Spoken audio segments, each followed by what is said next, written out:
Clink, clink, she said. Thank you all so much for coming. This is our second annual, and hoping to make it annual, and since it's happened now twice, that makes it annual, right?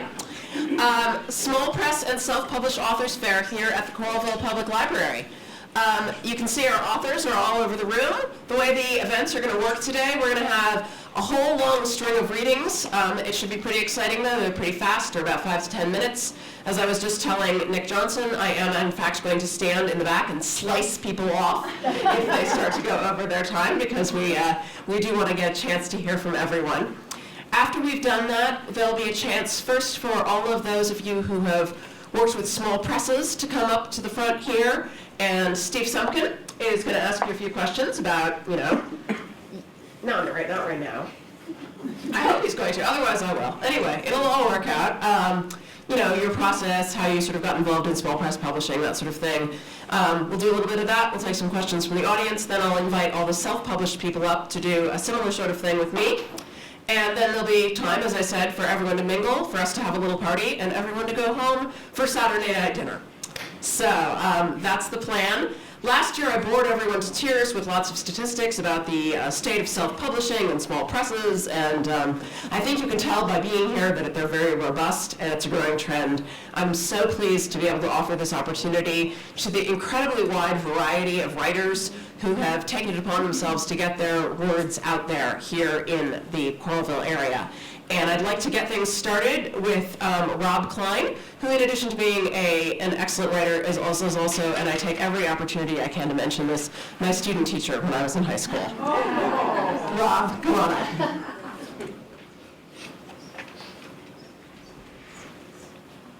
The part she never tells you is that I'm not still a teacher, right? So draw your own conclusions from that. My day job nowadays, I'm actually the marketing director for the University of Iowa's Hampshire. We are not closed. If you think we're closed, we are not closed. We invite you to engage in Hampshire programming while we await the building of the beautiful new building. All right, now before I read a little bit from my novel, Murder by the Slice, I thought I'd give you a little background on a writing group that I am part of. We have come to be known as the Writing Lads. And here's how it started. It's the mid-1990s, and I have started a mystery novel. I've written 5 chapters.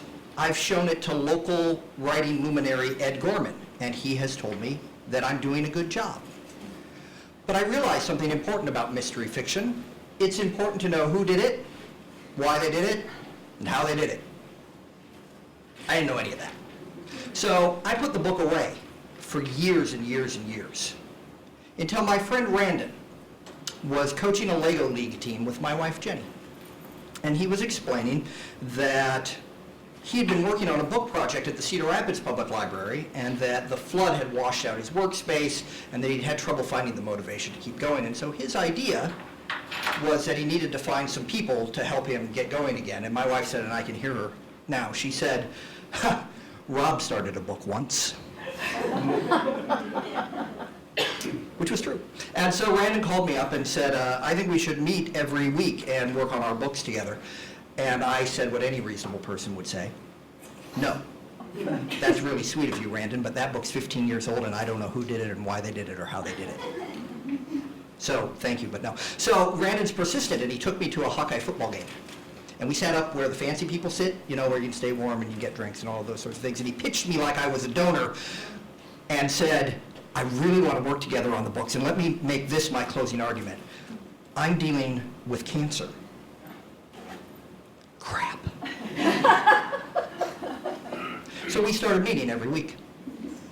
And not too far into the process, he said, great meeting this week, Rob. We need 4 pages apiece next week. 4 pages apiece? That's crazy talk, right? But it turns out, as a lot of people in this room know, if you write 4 pages a week, eventually you have a book. Along the way, we added our friend Dennis Green to the group. Dennis Green is the manager of KCCK, our jazz radio station here in the corridor, and a really good writer. Now all 3 of us have books. I have all 3 of them here today. It's a remarkable thing. Randon is the most inspiring person I know. His cancer is terminal, and he has used this time to help not only himself reach a bucket list goal, but to help all of us do it as well. So with that, a few moments from Murder by the Slice, which is based in my illustrious career as a pizza delivery driver. which I did in high school and college. It stars a young man named Paul Chambers, who is cooler than I am in almost every way. A pizza delivery driver encounters all kinds of customers. Men and women, young and old, rich and poor, every ethnicity from Albanian to Zulu, vegetarian and carnivore, straight and gay, with children and without, dog, cat, fish, and bird people, single, married, cohabitating, stressed and laid back, shy and friendly, fat and thin, those who tip and those who don't. But all my customers had one simple thing in common beyond a hankering for pizza. They were all alive. And then one night, one of them wasn't. Pie to fly, a greasy pizza box landed on the delivery table with a thump. I looked over from my post at the dishwashing machine to see who was up. It was hard to keep track on a Friday night with 5 drivers and a steady stream of pizza to deliver. It was either me or Ed. I thought it was Ed, who was over greasing pans. Hey Ed, you up? Don't know, man, it's either you or me. This was something of a triumph of logic for Ed, who was perhaps not the sharpest pizza cutter in the drawer.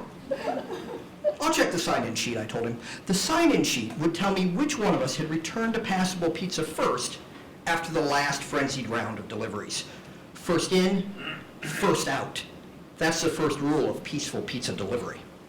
Actually, the fact that I was washing dishes and Ed was greasing pans suggested that I'd been back first.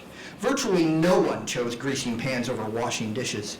The only good thing about greasing pans was that your hands were waterproof for days. I imagine God prepared to part the Red Sea by greasing a few pizza pans.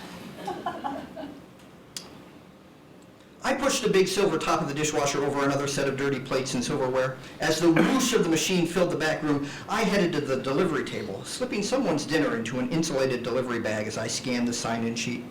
I checked in at 9:03, about 7 minutes earlier. Ed had not signed in.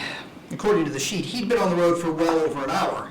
I'd have been worried if I hadn't just seen him with his entire hand in a tub of grease. Paul, are you going to deliver that thing, or should I refrigerate it for later? Frank Passable, honors graduate of the Management Success Through Sarcasm program, pushed through the saloon-style doors that separated the front counter area from the kitchen. Ed forgot to sign in again, boss, I said to the man who thought Passable Pizza was a Jim Dandy name for a restaurant. I'm not sure who's up. Frank glanced back at Ed, who was now inexplicably bent over the tub of grease, staring intently inside. That boy gives new meaning to grease monkey, Frank opined. Hit the road, Paul. I scooped up the delivery bag and took a look at the ticket. Too late, I realized I should have let Greasy Ed slide ahead of me in the lineup. Instead, I had to go to Sunnyside Apartments. Despite the cheery moniker, Sunnyside Apartments was anything but sunny. In fact, I had my own nickname for the complex, one drawn straight from the comic books I avidly read. I called Sunnyside Apartments Gotham City. By the way, the real Gotham City, from my pizza delivery driver day, we thought we were going to put a casino there until yesterday. So my plan to give Paul Chambers tours of Cedar Rapids is still viable. So just a few more sentences here. One of Paul's fellow drivers, Nadine, pulls up in the lot. And she says, Norma and I are back at the store, boys, Nadine was saying now, and it looks like Paul is heading out. I see Ed's hunk of junk, so you losers will be 3 deep if you ever get back. Over and out. How's Norma? I called as I climbed behind the wheel of my decades-old Chevy Citation. I jotted the name and address on the delivery ticket into the big green spiral notebook I kept in the car for this purpose. I suspect she likes this new urn I got her much better, Nadine replied with a smile.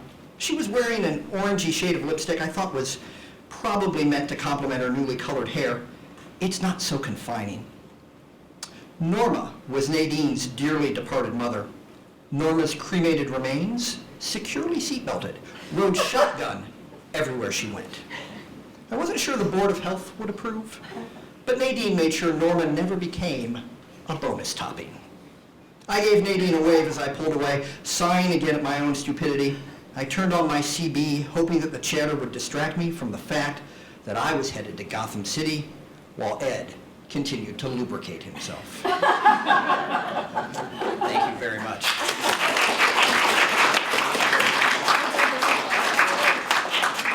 For those of you keeping track at home, 7 minutes, 21 seconds. Very nicely done, Rob. Our next reader and I have nothing in common except that we both used to, he still does, and I used to write for the same publication.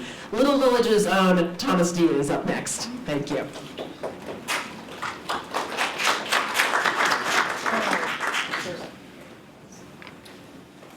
Thank you, Laura, and thanks to everybody for putting this great program together. I work at the university as well in the president's office doing writing there. That's sort of my day job. So I don't know if the secret identity is the writer of books or the speechwriter, whichever. But I like to do writing. As Laura said, I do a monthly column in Little Village, our arts and culture monthly called You Are Here. I've got some on the table, one of my more recent columns, and one of these days I'm going to pull all or most or some of those columns together into a book. I worked with Steve Simkin and Ice Cube Press over the years, getting things published in some of his anthologies, and have published a couple of essay collections with him. And I thought I would read a couple of bits from an essay from this book called Under a Midland Sky. It came out some years ago now, actually. But it's a book about our Midwestern life here in our place in Iowa City and the Midwest generally, with kind of a loose theme about things that happen in the sky, whether it's weather or climate or various types of things, seasons. And this essay, I'm not going to read the whole thing, it's called Pentacrest Stories. And it's about storytelling and about the Pentacrest, which I'm sure probably almost everybody is familiar with. It's the central area of the University of Iowa, where the old Capitol is and the old buildings surrounding it. But let me just read a few sentences here from the beginning, kind of the précis or the explanation of what I'm trying to do here. Stories and myths are cultural root systems holding us in place. They can be grounded in veracity and truth, or dance with the fantastic. They can be intimately personal or embrace the whole community. They all contain truths about our places. As we share stories, our human bonds grow stronger and our place bonds grow deeper. The lover of place seeks out stories of home, stories that not only tell of familiar places and people, but also tales that invest our place-based experience with meaning and wonder. Lovers of place yearn for tales of quotidian existence, which assure us that the shared everyday is purposeful.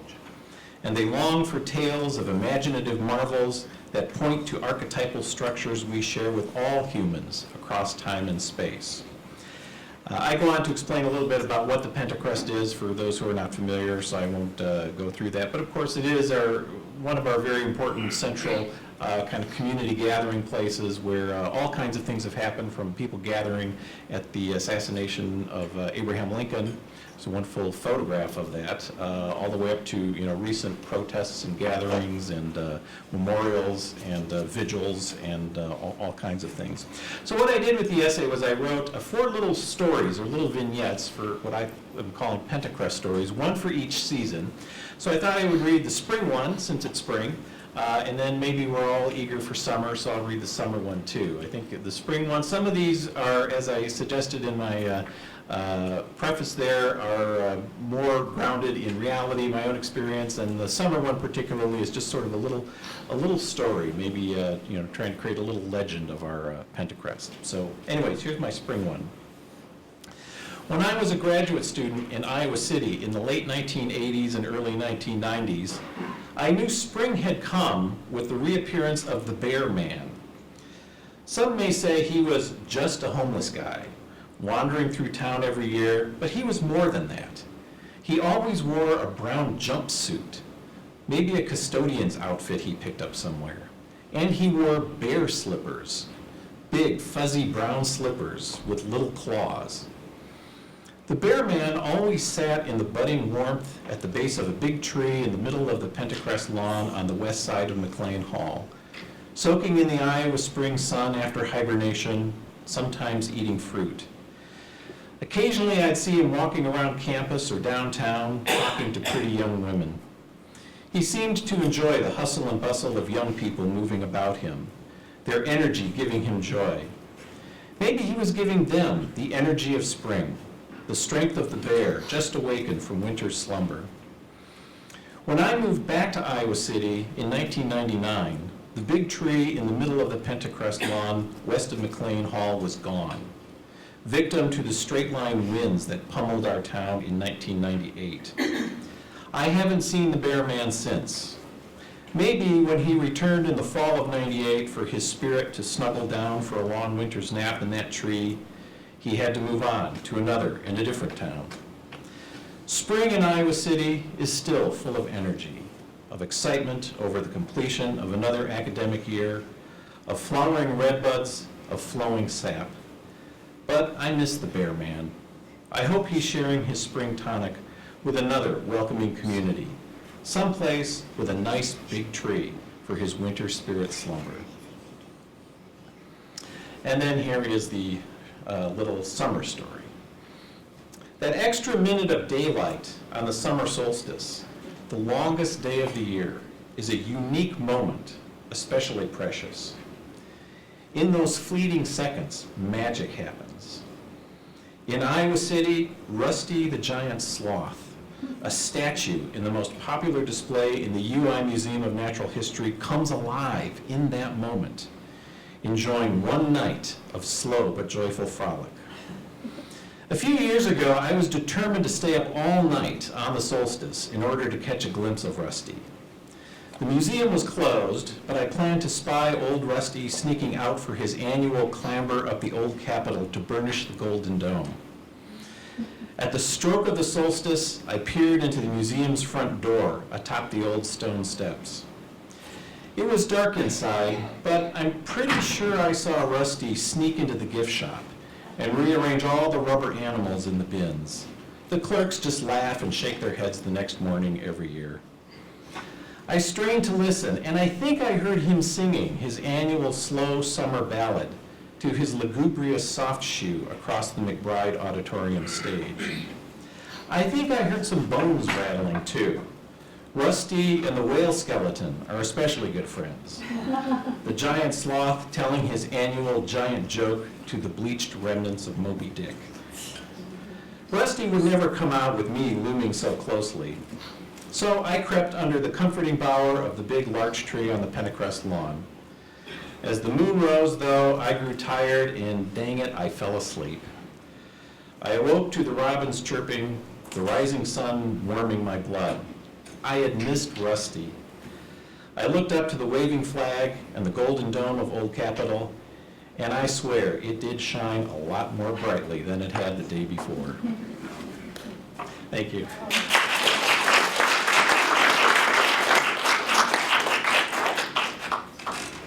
I promise you that I do not actually have a personal connection to every single person reading today. And our next person is an example of that. I didn't know a thing about Joseph Dobrian until he showed up at the library one day with a novel he'd written called Willie Wilden and said, "I need you to replace the previous edition that you have of this." And I said, "Hey, you're a self-published author. You want to come to my fair?" That was last year for the very first one, and we're very pleased to welcome him back again, Joseph Dobrian.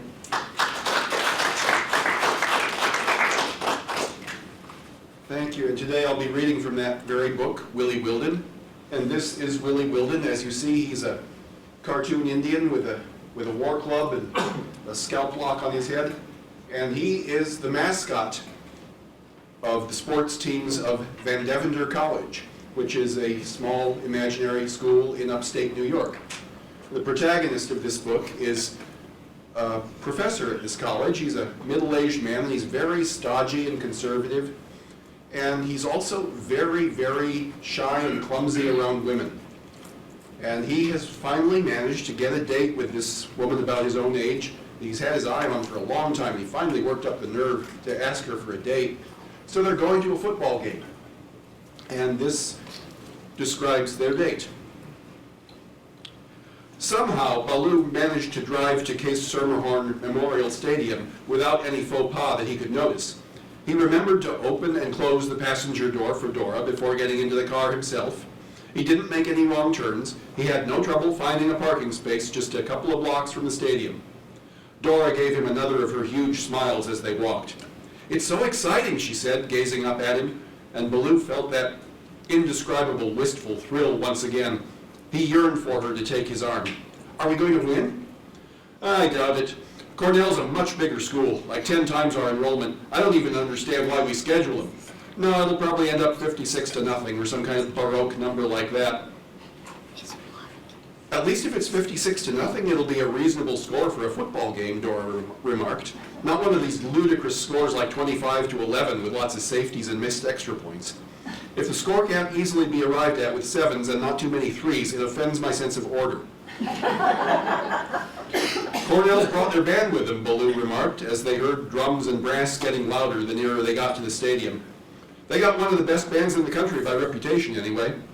They could see the Cornell band in their red jackets, standing in formation outside the stadium. They played "I'm a Barbie Girl." "I'm a Barbie girl in a Barbie world." Also outside the stadium, Baloo spotted Martin Wantervogel with several of his students filming the scene. Their cameras appeared to be concentrating especially on several students handing out leaflets.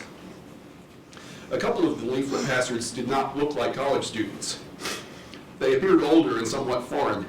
Baloo couldn't put his finger on how he could tell, but they were definitely not from around these parts, and he recognized the type from his own college days when the University of Wisconsin's Marxist organizations would import professionals to lead their demonstrations.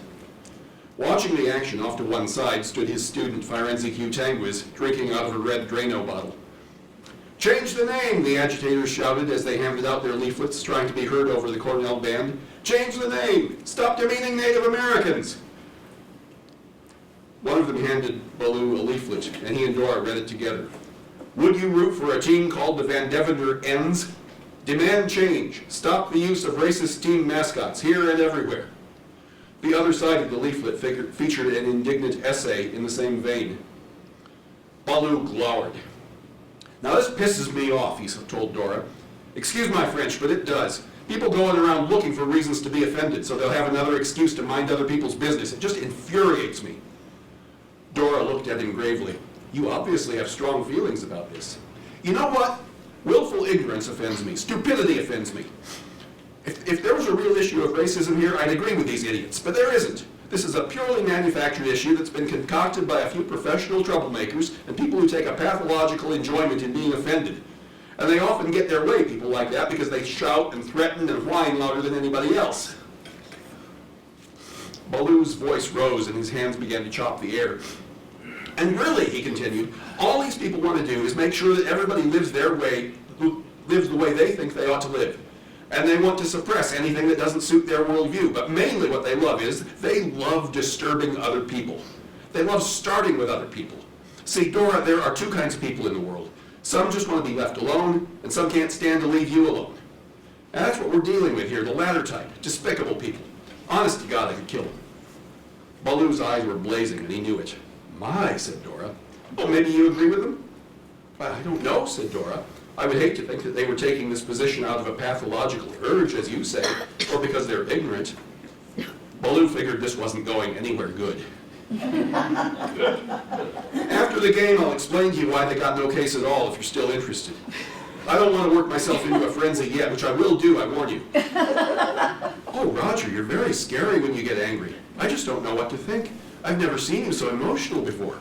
"Oh, don't worry," said Baloo. "I don't actually get homicidal except on nights of a full moon." The Cornell band now began to play its slow, stately alma mater, and Baloo, grateful for the distraction, sang along. "Far above Cayuga's waters, there's an awful smell. Some say it's Cayuga's waters, I say it's Cornell." Dora laughed, and Baloo felt relieved. He got out of a pickle for the moment. And then he felt worried again, for now he didn't know whether Dora was too afraid of him to ever feel an attraction, or whether perhaps she'd found his intensity titillating. The former, he supposed. Ending its song, the Cornell band snapped to attention, and with the drums tapping up the time, they marched toward the stadium, walking with an odd, rolling gait. Dora and Baloo followed. Behind them, Baloo could hear someone, whether a man or a woman, he couldn't tell, singing, "We Shall Overcome." He looked over his shoulder and saw that it was Charlotte Fanshaw's daughter, singing in a tenor voice, a big voice. "Damn," said Baloo to Dora, "she's got some talent. Wish she'd put it to better use. Now, I promised you a pennant, didn't I? In fact, we'd better buy a bunch of them before those goddamn agitators manage to get them outlawed." Thank you.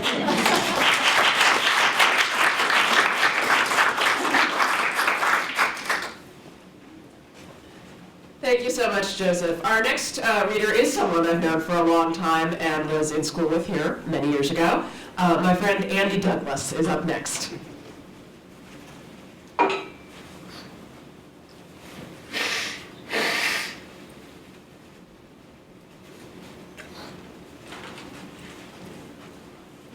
This one? Either one. Hi, good afternoon. Thanks to Laura and the Coralville Public Library for putting together this event. I'm here to read a very short excerpt from a memoir that came out last year in February called The Curve of the World into the Spiritual Heart of Yoga. It chronicles a period in my life when I lived in Asia for about 7 years on sort of a spiritual quest. And part of that time, I became a monk in a yoga tradition. So there's a lot of travel in the book. There's a lot of cultural and political reflection on the places that I'm visiting, and hopefully there are some spiritual lessons to be gleaned as well.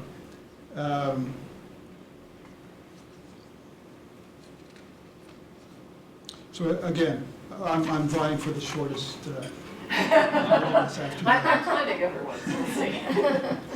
I started out in Bangkok when I first went to Asia, and I was living in a center for meditation with a couple of monks. And there's nothing like living with monks to really get your own practice moving along. I was quite inspired by that environment. So in this short excerpt, I'm preparing dinner with one of the monks who goes by the name of Dada. Most evenings, I helped prepare dinner in the kitchen at the back of the house, slicing layers of light green cabbage, dicing potatoes, mincing tiny green chilies. The place filled with steam as Indian Dada, an orange lungi knotted above his knees and with his hairy chest bare, cranked open the valve on the gas canister next to the stove. Pouring bowls of chopped vegetables into a smoking wok greased with peanut oil, he then slipped in small bricks of white tofu and fried them until they were brown. As we watched the vegetables simmer, Dada crooned an Indian devotional melody. What he lacked in tunefulness, he made up for in enthusiasm.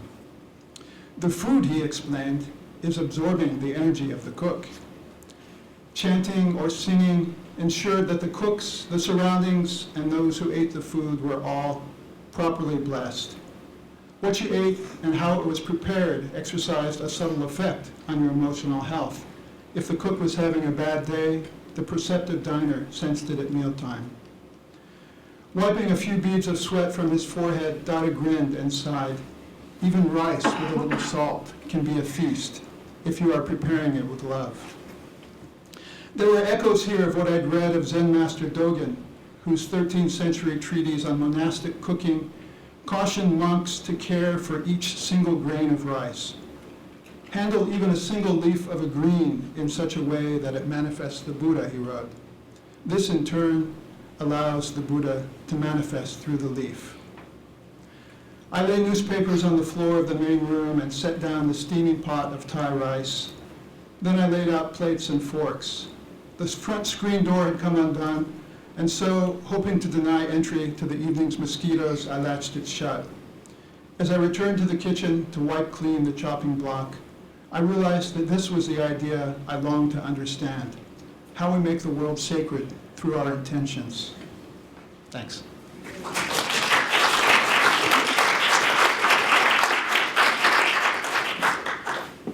At 3 minutes and 41 seconds, Andy may be hard to beat.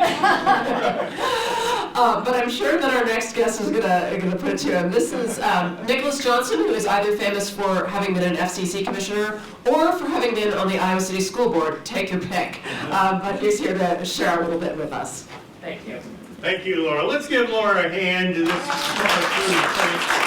lot of work putting something like this together, and I'm very pleased to be here.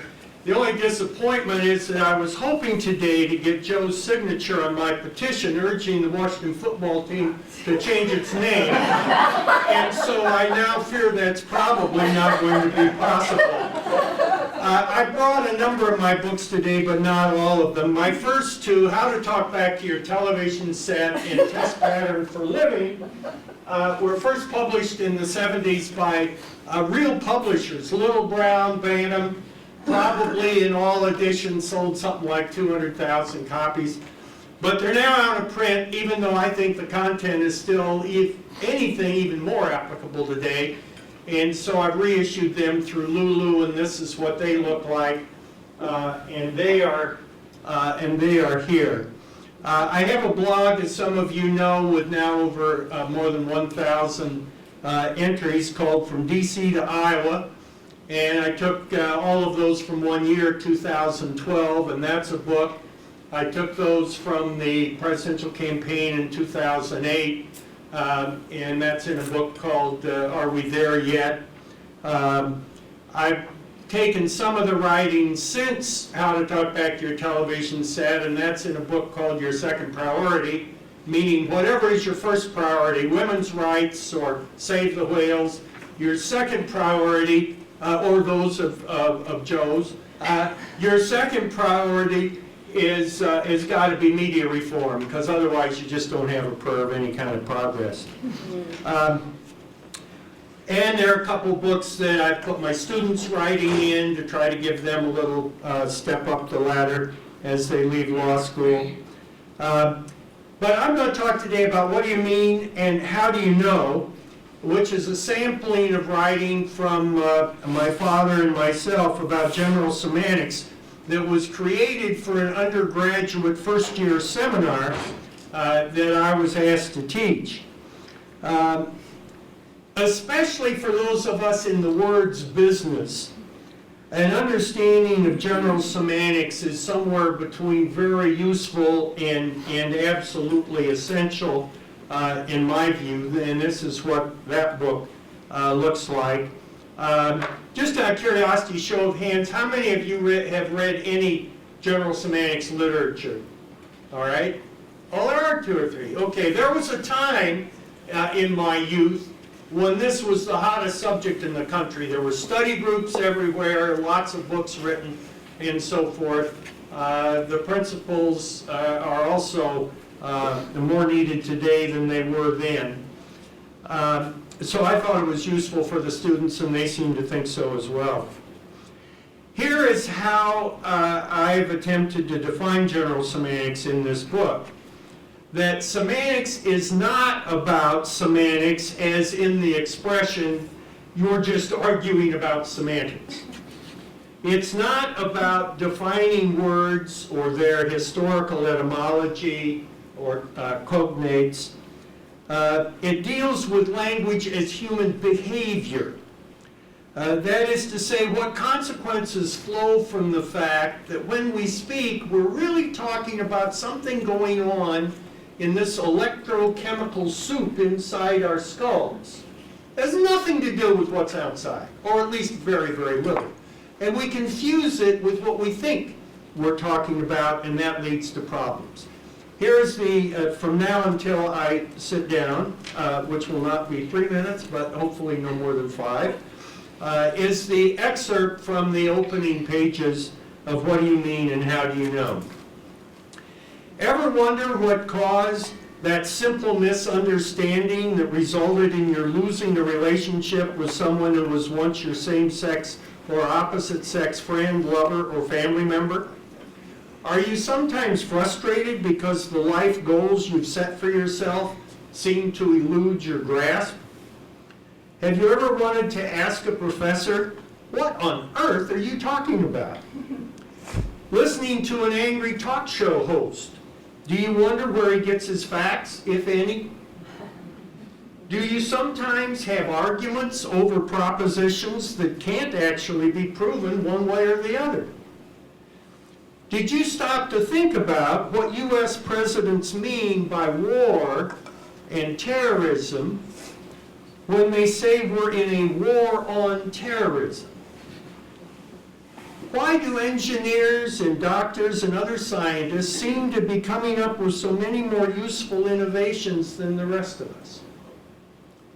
These are just a few of the many questions and subjects with which general semantics can lend us a very helpful hand. As my father once put it, humankind, our species, is the only species that's able to talk itself into difficulties that would not otherwise exist. And yet, for the most part, we are no more conscious of the language through which we swim than fish are conscious of the waters through which they swim. General semantics borrows heavily from the language and process of science. How do scientific researchers use language, and why, and with what effect? What can we learn from them about our own use of language in daily life? Is general semantics an all-purpose cure-all for everything from baldness to ingrown toenails? No. If you break your leg during a ski trip, general semantics won't mend it. On the other hand, if someone, as we say, broke your heart during that ski holiday, general semantics might be of some help in either reestablishing the relationship or mending your broken heart. General semantics can help you with a great many aspects of everyday living. Your relationships with family members and friends, setting and achieving reasonable and attainable goals, getting the most from your education, improving your understanding as a citizen of public policy issues, your effectiveness in the workplace, in other words, your life. We all have our ups and downs, our good days and our bad days, and just because you're depressed doesn't mean you don't have real problems. However, to the extent we are talking ourselves into depression that would not otherwise exist, general semantics may offer us ways of talking ourselves back out again. Reading and then asking yourself and others, what do you mean? And how do you know? Can help. Thank you.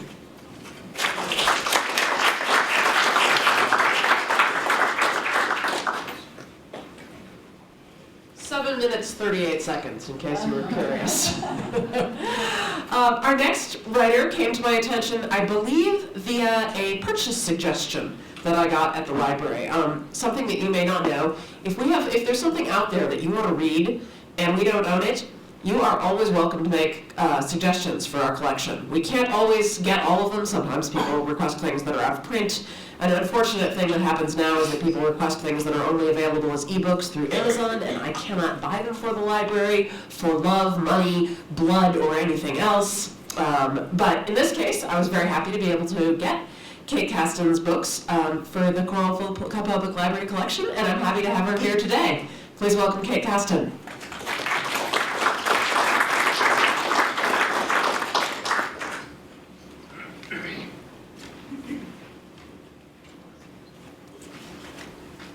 Well, I really am so happy to be here. This is a wonderful event, especially for a self-published writer. I have 3 novels and 1 book of fairy tales for adults, and I've got them all here today. But I'm going to read from the most current novel, and this novel is called Better Days, and it is about an Iowa farm couple named Helen and Cal Earlywine, who are in their 70s. And in the part that I'm going to read, Helen and Cal are at a meeting called by a formidable person in their community.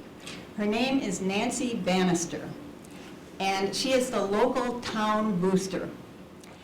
Nancy is one of those people, you may know someone like this, who, when they get an idea for a project, it is going to happen. It does not matter how many people are against it, it's happening. You do not prevail against a Nancy Bannister. And Cal Earlywine, one of the protagonists, can't stand her. Nancy's latest project is that she's decided that to bring prosperity to their area, the town should build a corn maze park on a local farmland. And she has her heart set on the perfect location, which is a 23-acre field owned by Cal and Helen Earlywine. Now, this just happens to be the field where their beloved son Tom died 26 years before. So it is, in other words, hallowed ground. But this little detail is not going to deter Nancy from getting her mitts on this piece of land. So I'm going to read from the part where she has called a meeting of Cal and Helen and Garland Spong, who is a local banker who, on principle, disagrees with anything anybody says. And also the mayor, George Massey, who tends to sort of meander off the topic. So Nancy has brought these people together for a meeting to discuss her great idea of a corn maze.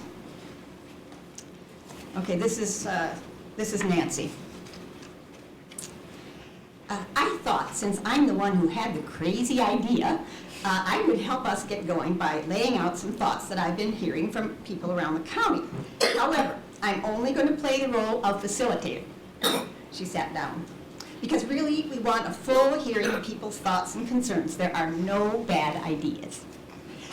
Now, we're expecting one more person, but he seems to have gotten delayed, so, oh, here he is. Deputy Sheriff Robbie Peterson loped into the room, his thumbs in the pockets of his low-slung jeans. He spit a wad of tobacco into the wastebasket before taking a seat opposite Garland's Spong. Once seated, Cal wondered how in hell Nancy Bannister had managed to strong-arm Robbie Peterson into coming to the meeting, and for what reason. Robbie wasn't exactly the most civic-minded or reliable of Dunlop's citizens. "No, thanks," Robbie said to Nancy's offer of coffee.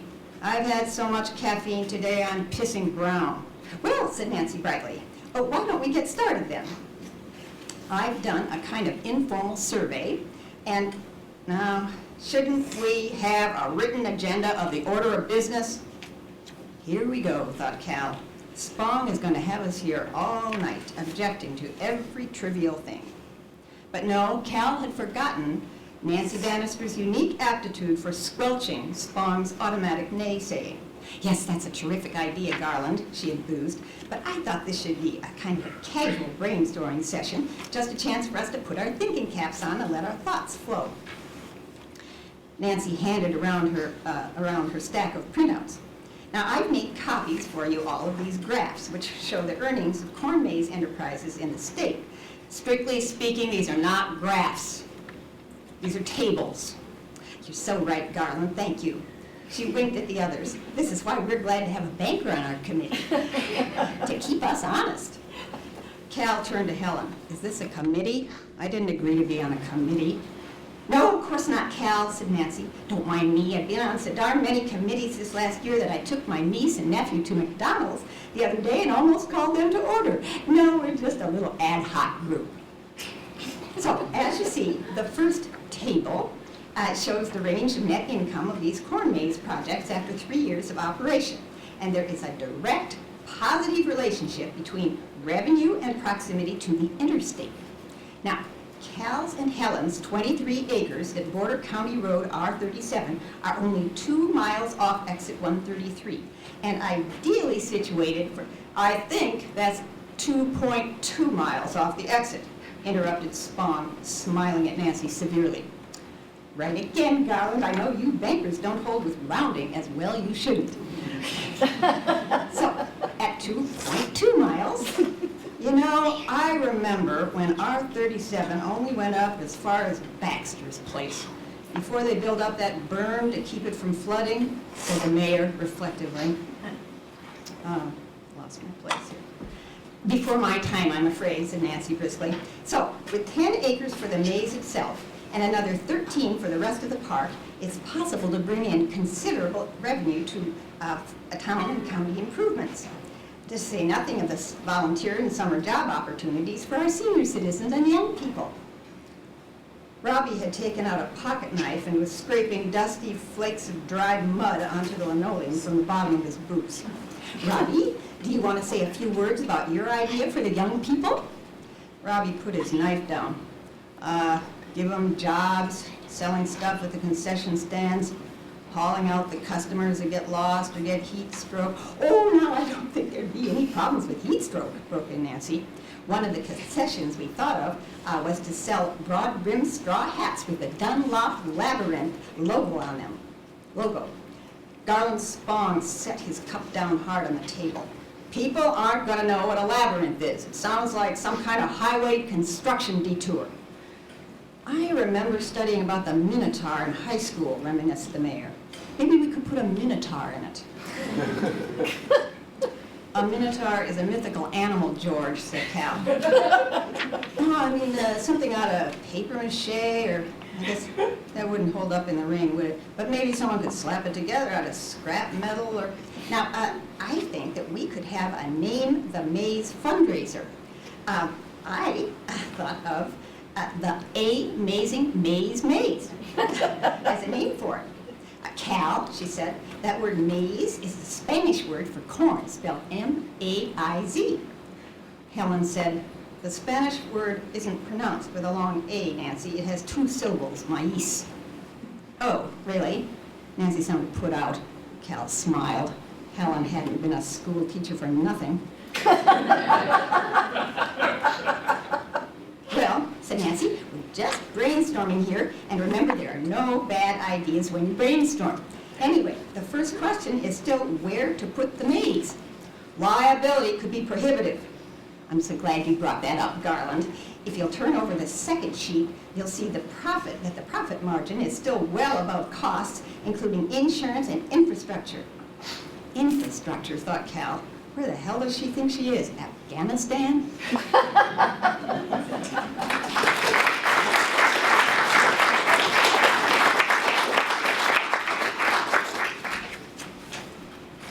I don't know about the rest of you, but I'm pretty sure I've lived in that town.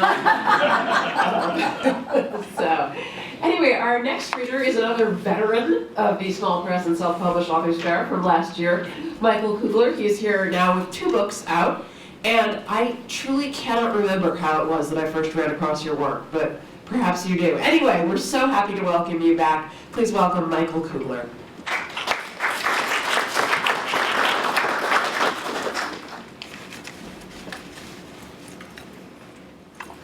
She ran across my work because I came and begged her to put it in the library. Oh, that's good. That's good. So it's all about I'm glad when presence. people do that. You gotta promote yourself. You know? That's right. So no, after I'd gotten it published, I'd come to her and talked about putting it in the library, and we talked a lot about doing the Amazon thing as well, which she apparently still doesn't have up and running. So someday. So no, my name is Mike Kugler. I actually have 3 books out, 2 collaborations with a couple of other wonderful co-authors, one of whom is a history professor at Kirkwood Community College, another one who is a pediatric orthopedic surgeon in Aurora, Colorado. We put it together. It took us 10 years to write the first one. Once we found a publisher, it took us 10 months to write the second one. So we're currently working on the 3rd one, but kind of in the same vein, we're doing our own projects as well. One of those projects, our publisher, Karen Matibe out of Dallas, Texas, and Betsy Publishing, had the idea last fall to just put some horror stories together, some paranormal, just really warped stuff from the authors that she has in her stable. And she put out the call to come up with these short stories. And I don't write short.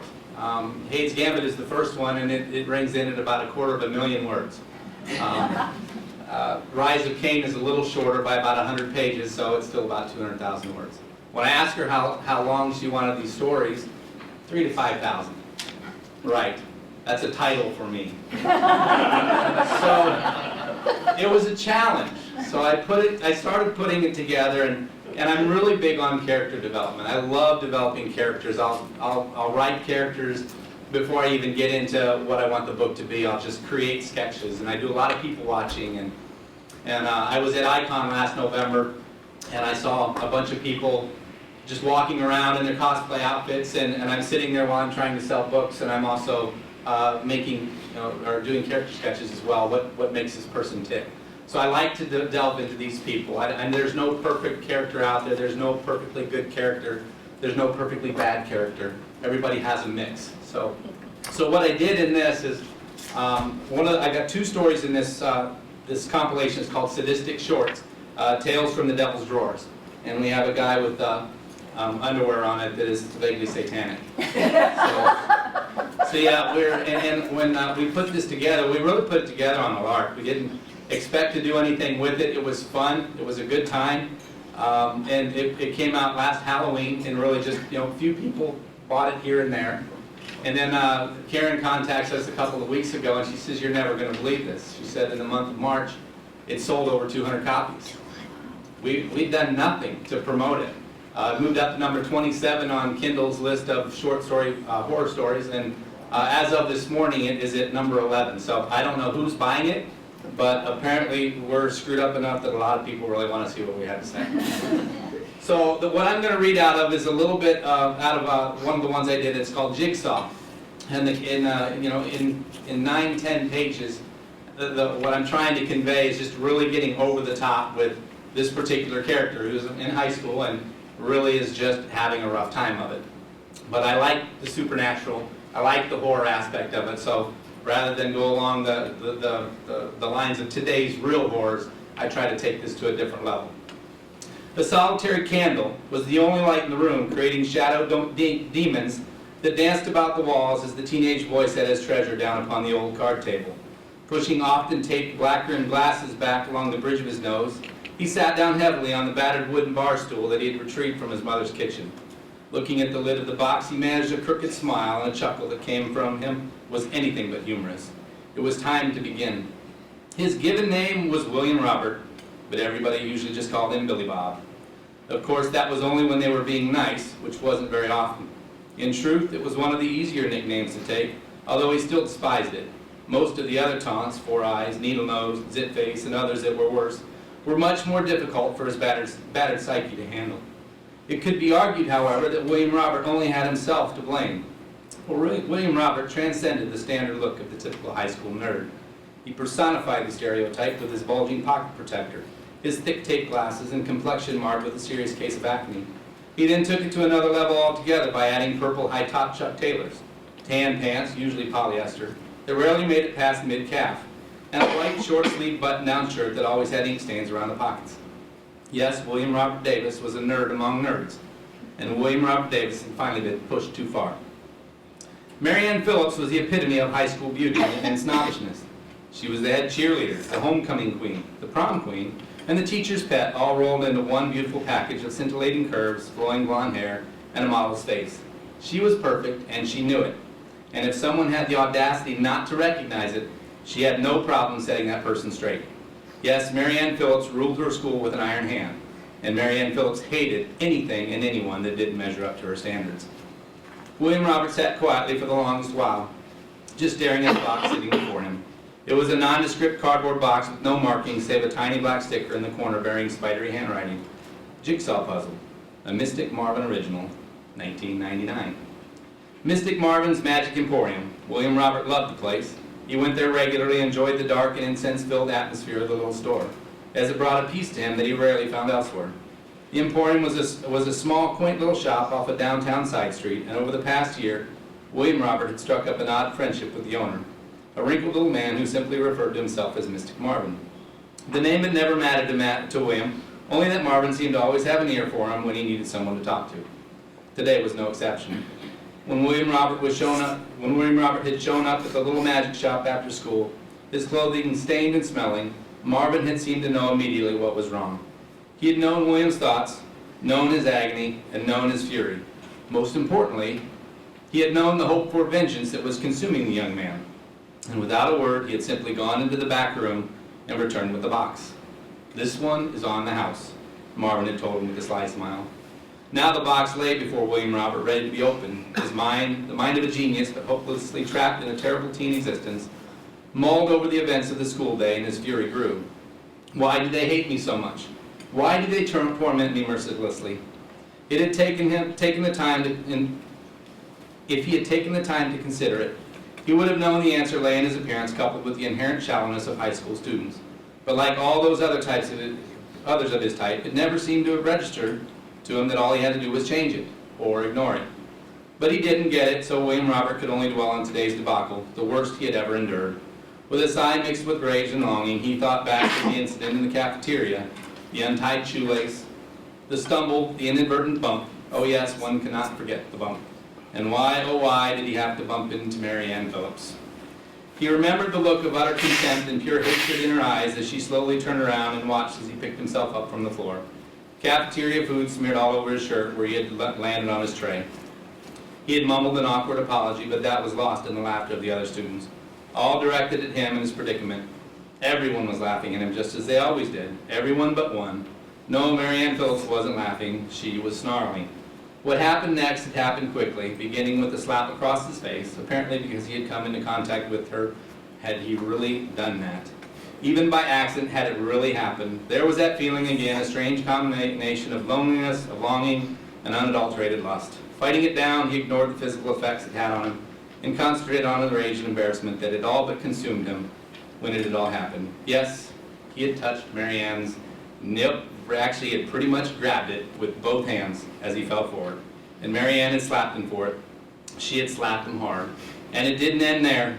Fueled on by the shouts and laughter of her classmates, Mary Ann had released her full fury on the poor William Robert. Before he could apologize again, she had launched a kick that caught him directly between the legs, crushing his groin under the pointed toe of her high-heeled shoe while she screamed at him, called him a pervert, a deviant, and worse.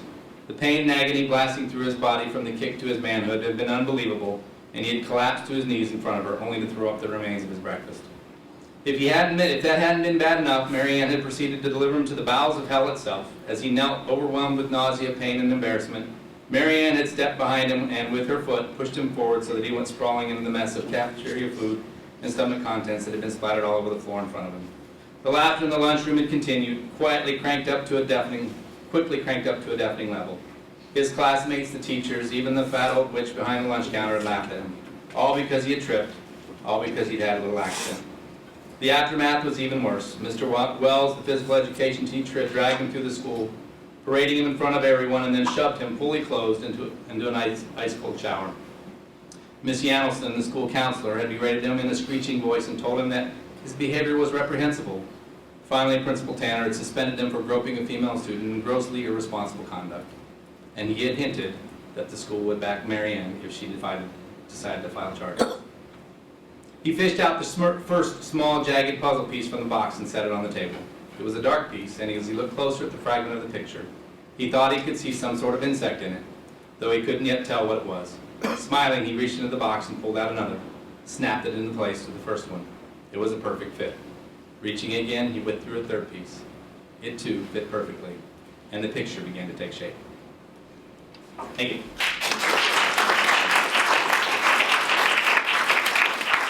Thank you so much, Michael. So this is good evidence that you should, in fact, come and nag me. Our next writer, I think his work arrived via a postcard that showed up at the library advertising a book, and it had a picture of a white deer on the cover, and I said, hey, I'm down with that. And also it said it included music. So I thought, excellent, 2 for 1. So I bought it from the library, read it, thought it was fabulous, as well as the music. Our next writer here is Jason T. Lewis. Please welcome him.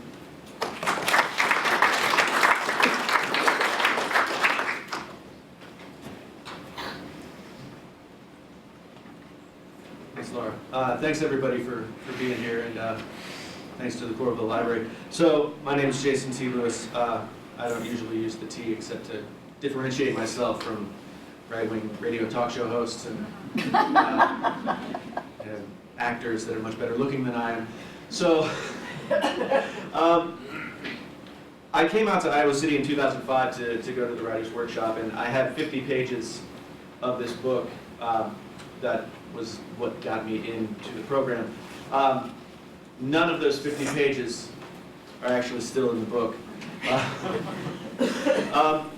So I'm the director of the Writing Humanities program here at the Carver College of Medicine. I also write some for the Press Citizen. For the past 3 years, I've written a Christmas story that's been published on Christmas Day for the Press Citizen. Some of you may have read that. I write a lot on education for the Press Citizen, and opinion editorials, and I did run for school board. I was not elected. Sometimes I think that's a blessing. But I'm sure I'll do it again. Anyway, so a little bit about the book. As Laura mentioned, there's music that goes with this. I'm a singer-songwriter, recovering. And I spent 10 years living in New York City, where I did that in various levels of success. My band put out a couple of records, and I did some touring, and ultimately I came to a point in my life where my wife and I left New York, and we went back to my home state of West Virginia. My father was ill and passed away. And when I started writing this book, that was a new event. And my relationship with my father was a challenging one, for sure. My relationship with West Virginia was a challenging one, for sure. My relationship with who I was at the time was challenging. And so when they say that writing is in some way therapeutic, perhaps that's what a lot of this is. I read it now and I recognize a lot of me trying to figure out who I was, even though it's fiction, although my mother does not think it is. She didn't speak to me for 2 years. I'm not kidding. So I'm just going to read a couple of short pieces from here. One's the prologue of the book, and then one toward the end. I realized when I first started reading from this book in public that although I never thought that I swore on the page, that is not the case. So in the interest of the television audience and the young people in the room, I will refrain from some of those passages. So this is the prologue for the book. The hum of the amp. Feel it through the floor, hollow plywood stage, boots sticking to beer tacky carpet, once green or gray, now dark sea of stain. Loop the strap overhead, the weight of hard wood tethering you to the stage, but you are ready to fly, fingers tingling, heart pounding, alive. This is what it is to be alive. Feel the strings, tripwires, plectrum, vibration, wood and steel, magnetic coils, electricity, amplifier, speak, sound explosion, alchemy. An open mouth on a puckered wound, sucking the poison out. The vessel will carry the voice. Wait, mouth closed. Feel the words tickling the throat, the pressure building inside like a heart attack must feel, but beautiful, coveted death explosion. Then rebirth. You are the shell that protects the voice, cocoon to chrysalis, vessel to ancient incantation. The voice has always been, the vessel had to be molded from flesh clay. 3 years old, the voice took over, powerful, so much power. How could anything that harnessed that power ever be struck down? The more you used it, the more powerful the voice became, until there was nothing of the vessel. You were the voice. It consumed you. It consumed everything you set in its way. There were lies you invented yourself, and the voice said them back to you. Echolalia. Feel the hum. The voice bubbling up. Feet on plywood, gently buoyant under your weight. The plectrum cold, soon to be warmed by friction. Don't strum too hard. Let the tool do the work. Pluck the cord like the strap of a thin chemise slipping from a shoulder. The first ascent and the first loss. So this next section, as I said, the book is set in West Virginia. West Virginia is almost a character in this book. It's a place that, even though you try to leave, you never actually leave. And so, at this point in the book, the main character has come back to his hometown. That's where the book starts. He's trying to put himself back together after having a tough time of things. And he finds that his family is in as much disrepair, if not more, than he is, and so is the town. So he has to struggle with the idea of who he is in reference to himself, who he is in reference to his family and his past. So this is a moment where he's out hunting for deer. His father's sort of last request has been to eat venison steak one last time. And so John, the main character, is out trying to do just that. I entered the forest on the same place where I saw the deer family. Once under the tree cover, I had to force myself to take deep breaths and calm down. My heart fluttered in my chest. I rested the gun in the crook of my arm and followed the path. There was no sign of the deer left. I tried not to think about what I was doing. I struggled against the vision of myself as a 12-year-old, the pressure of the knife, the same knife now in my pocket, against the coarse fur of the deer, the slicing sound it made as it cut through skin, the spray of blood. I swallowed hard and started down the hill. I moved slow, willing myself to do the job. At the belly of the hollow, I stopped to catch my breath. My hands felt hot and thick despite the cold, and I dipped them in the creek. A mistake. The water was so cold it burned my fingers, but it soothed my cuts. I scanned the woods around me, looking and not looking, as I'd been taught. Nothing. Somewhere far away, another shot echoed through the forest. I could be shot. People get shot hunting every year. I moved on, up the next hill, slow, scanning, looking and not looking. I wanted it to be over. I walked that way for more than an hour and came to a group of boulders that formed a cave. I sat in the mouth of the cave and let the gun rest across my lap. I knew at that moment I couldn't shoot a deer. A buck could walk right up to me and put its head on the barrel of the rifle, and I couldn't pull the trigger. It wasn't in me. But I had to try. I stood up and walked further up the hill. Past the place where I'd been the day before, toward the clearing above. It was an unknown place. Maybe unknown things could happen there. The field opened out and rose to a knob of rock a half mile from where I broke through the thicket. I walked through the dead knee-high thistle to this highest point. All around me the mountains rose, and I couldn't see where they ended. They climbed to the sky, and I thought if I were to keep going, I could walk into heaven. I stood there for a long time, rifle dangling loose from my right hand, head tilted back, turning, eyes open, living in the white sky. When I brought my face down again, there was a white buck standing 50 yards away, just outside the tree line. I looked at its rack and tried to count the points, 12, maybe more. It was too far away to tell. I thought I could see the mark of a wound on its hind quarter. It stood there for a second, the most beautiful animal I'd ever seen, stark against the green on the virgin hemlock behind it. I had to try and take the shot. I lifted the rifle, sure the deer would spook and be gone. Rifle to my shoulder, I held it tight and sighted down the barrel, as though I'd done this yesterday and not 20 years before. I thumbed the safety off, drew in a slow, deep breath and held it. My finger caressed the trigger, just barely. I won't shoot, I said to myself. Dad in the camper, dying, maybe dead. The organs of that long ago deer warming my hands, the knife, the smell of blood and moss. I squeezed.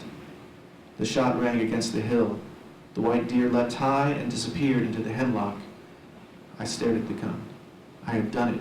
I wasn't going to shoot, but I did shoot. I laid the rifle on the ground and walked to the place where the deer had been. The sky above. The world was unknown. I dropped to my knees and felt around in the brush, checking my hands for blood. I crawled over a 20-foot square space and found nothing. I missed. Relief. I put my face on the cold ground and cried. I walked into the hemlock. It was dark under the thick green cover, almost night. My eyes couldn't adjust in the half-light. They struggled for focus. I looked deep into the forest. The deer stood between two thin boughs looking at me. We looked at each other. For a long time, just the two of us, staring, both part of the woods. I took a step toward him. The soft, dead pine beneath my feet whispered. I closed half the distance between us, and he waited for me to come. I said, go. And the deer leapt into the brush and was gone. Thanks.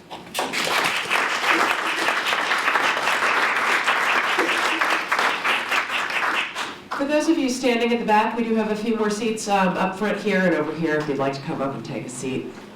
I'd like to take just a moment here to thank the other person without whom this event couldn't have happened. My volunteer, Kate Perkins-Armand, over there, did all of the scut work for this, such as I give her a list of all the people categorized as Iowa author in the library catalog and say, could you please go out and make sure that we have all these books, and then could you like sort them into, who they were published by, and could you look up this other information for me? And she did this all without pay and without complaint, and it really this event wouldn't have been possible without her. Please give her a hand.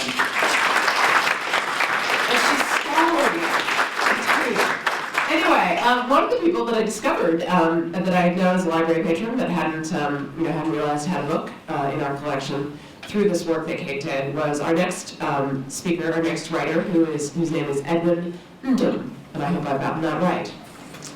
Thank you. Please welcome him.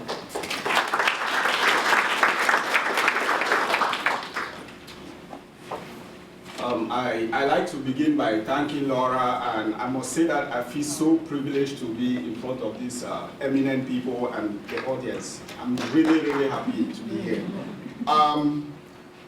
This book started off by me thinking of my little daughter, Janelle.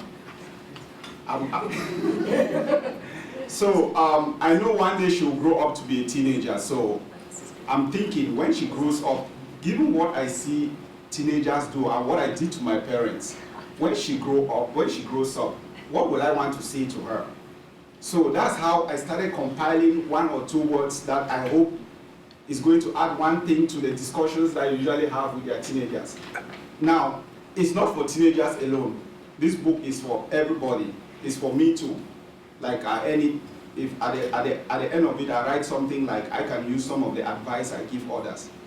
So it's a combination of little quips that at the end of it I give some explanation on what I was thinking about. I'm going to read a bunch of them here. I mean, some of them are funny, some of them are really candid, and they are from all walks of life, politics, religion, and a host of other things. But before I start off, how many of us have teenagers? I don't have one, but I hope to have one. How many of us are teenagers? And how many of us hope to have teenagers in future? Good. So I hope you will find something useful. Again, this is just something I'm trying to add to the discussions that you're going to have with your teenager or your children. So I'm going to read some statements out of the book. It's a non-fictional book. Most of the things we've heard here can be classified as fiction, and I so much enjoy them. I so much want to write like all of you, but I hope someday I'll be able to do that. Okay, the first thing I want to read here is, I wrote the first one at number 3. It says, your friends teach you their ways. Your parents teach you your ways.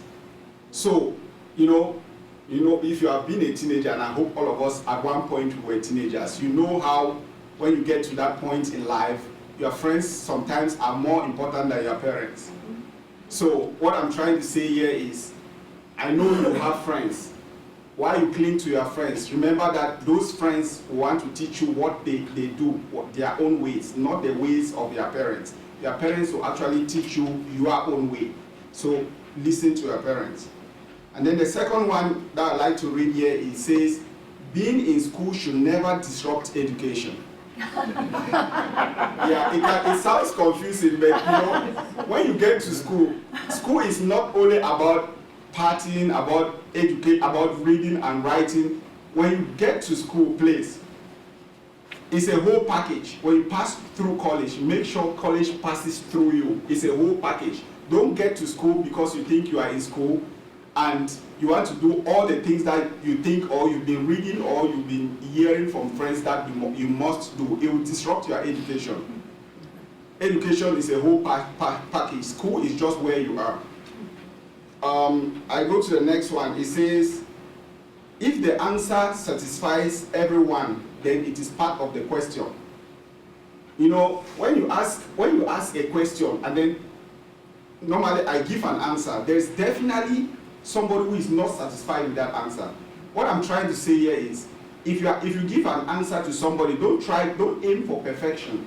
If you give an answer to somebody and everyone is satisfied, know that that's part of the question. You did not answer it. Now, the next thing I would like to add here is, again, remember I said in the beginning that this book is on a wide range of topics. So some of it is religion, some of it is just daily life, bullying, home life, and a whole lot of things. This is about parentage and God. I said choosing your friends over your parents is like choosing the Bible over God. Why you need the Bible? Recognize that God doesn't live in the Bible. God lives in you. You are God's mansion. Make sure make your body habitable enough for Him. So that's just to tell you that we go to church. Some people choose don't go to church because of the church. Some people don't go to church because of something. What I'm trying to say here is that why your parents can be compared to Bible and God. You can find God everywhere. Of course, the Bible is a way to God, but you can find God everywhere, just like your parents are more important than your friends. And then the next thing I'd like to add here is, there are a whole lot of them, but I would like to... Okay, the one I say here is about taking your chances. Say, take a chance on your most trusted friend, and that is you. Don't depend on others. Don't look at, again, I'm talking to my daughter, although it appears she's not listening. Don't depend on others. Don't make your feelings or your action exterior on you. Don't put the locus of your happiness outside you. Make sure you are the most trusted friend. Take a chance on yourself. You make a mistake, it happens, it's about you. If you hit this, like they say, shoot for the stars. If you miss it, you will surely land in space.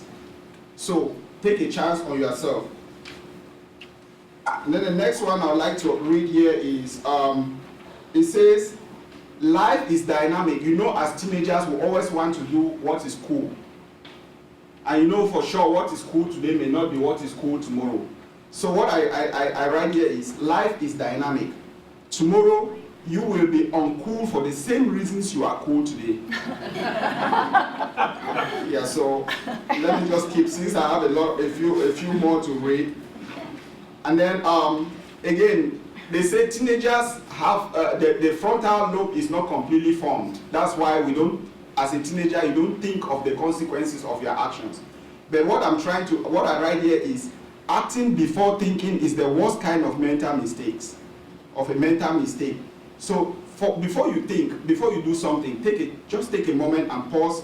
What is this leading me to? What's the consequence? And then again, on teenagehood, I say, show me the man who did not do something irrational or stupid during their teenage years, and I will show you Jesus the Christ.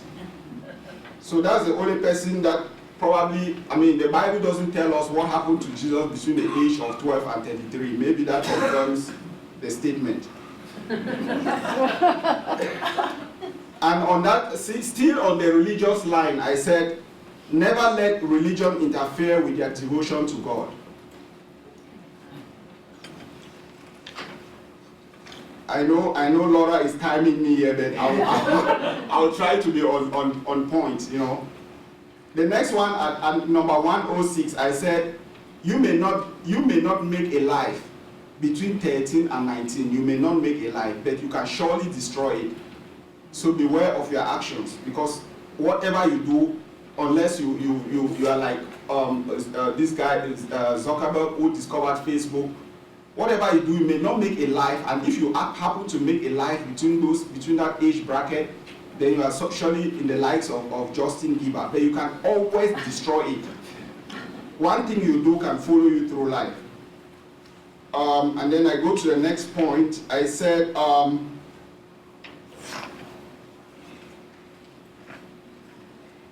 it says here that God understands that adulthood is so difficult and challenging. For example, paying taxes, voting, marriage.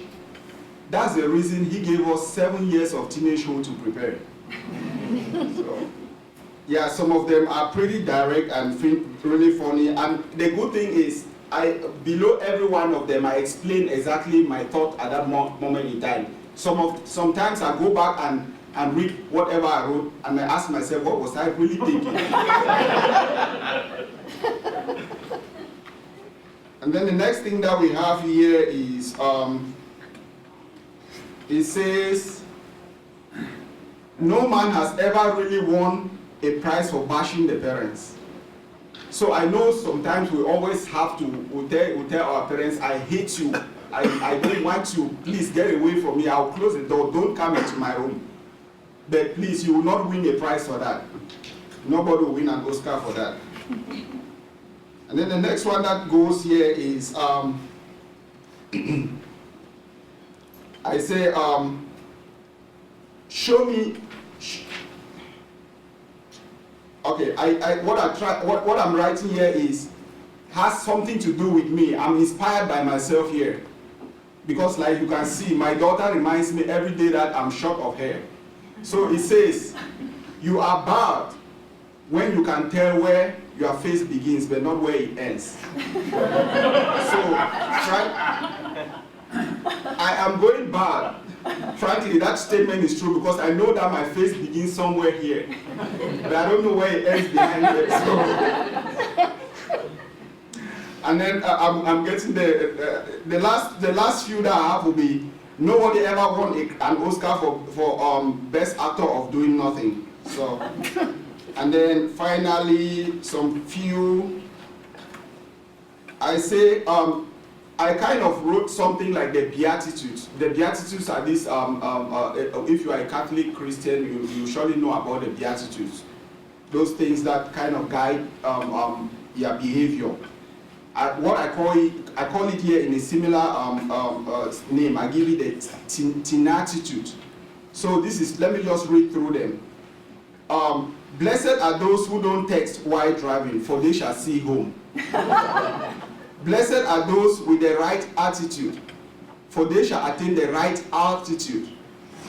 Blessed are those who don't quit home, for they shall compete with their parents.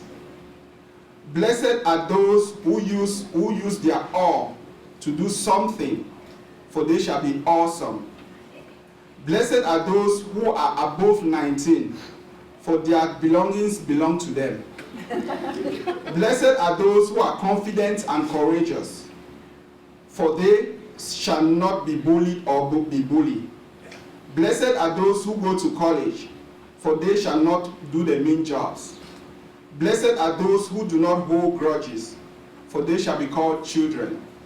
And then finally, this is my final word that I give my, I hope I will give my daughter someday. It's about the number of choices that children make, especially when they become a teenager. The identity crisis that you go through. But there are lots of things that you have to face. So this is what I wrote. Teenagehood is a time to make some lifelong choices. Some tough, some easy. The most silent and salient of those is choosing your voice. Your voice says a ton about you. It is the next thing strangers see, and it is the next thing strangers know about you. Your tone conveys a lot about your personality and your chances of success. The first sound matters. It comes as an echo, but it may last a lifetime. Some things change after 19, but not your voice. So choose a tone wisely. Choose a voice that resonates with the occasion. By so doing, you are choosing a personality for success. Thank you very much.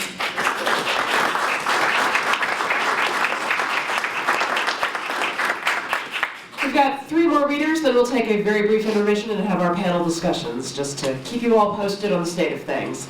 Our next author is another one that I discovered by searching our catalog for subject Iowa author, And he does have the most beautiful poster here of Iowa stuff today. Please welcome Carson Odie.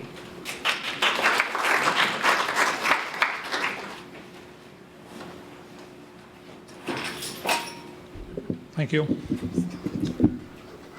I love Iowa. I love the Mississippi River on our eastern border, with its craggy bluffland terrain.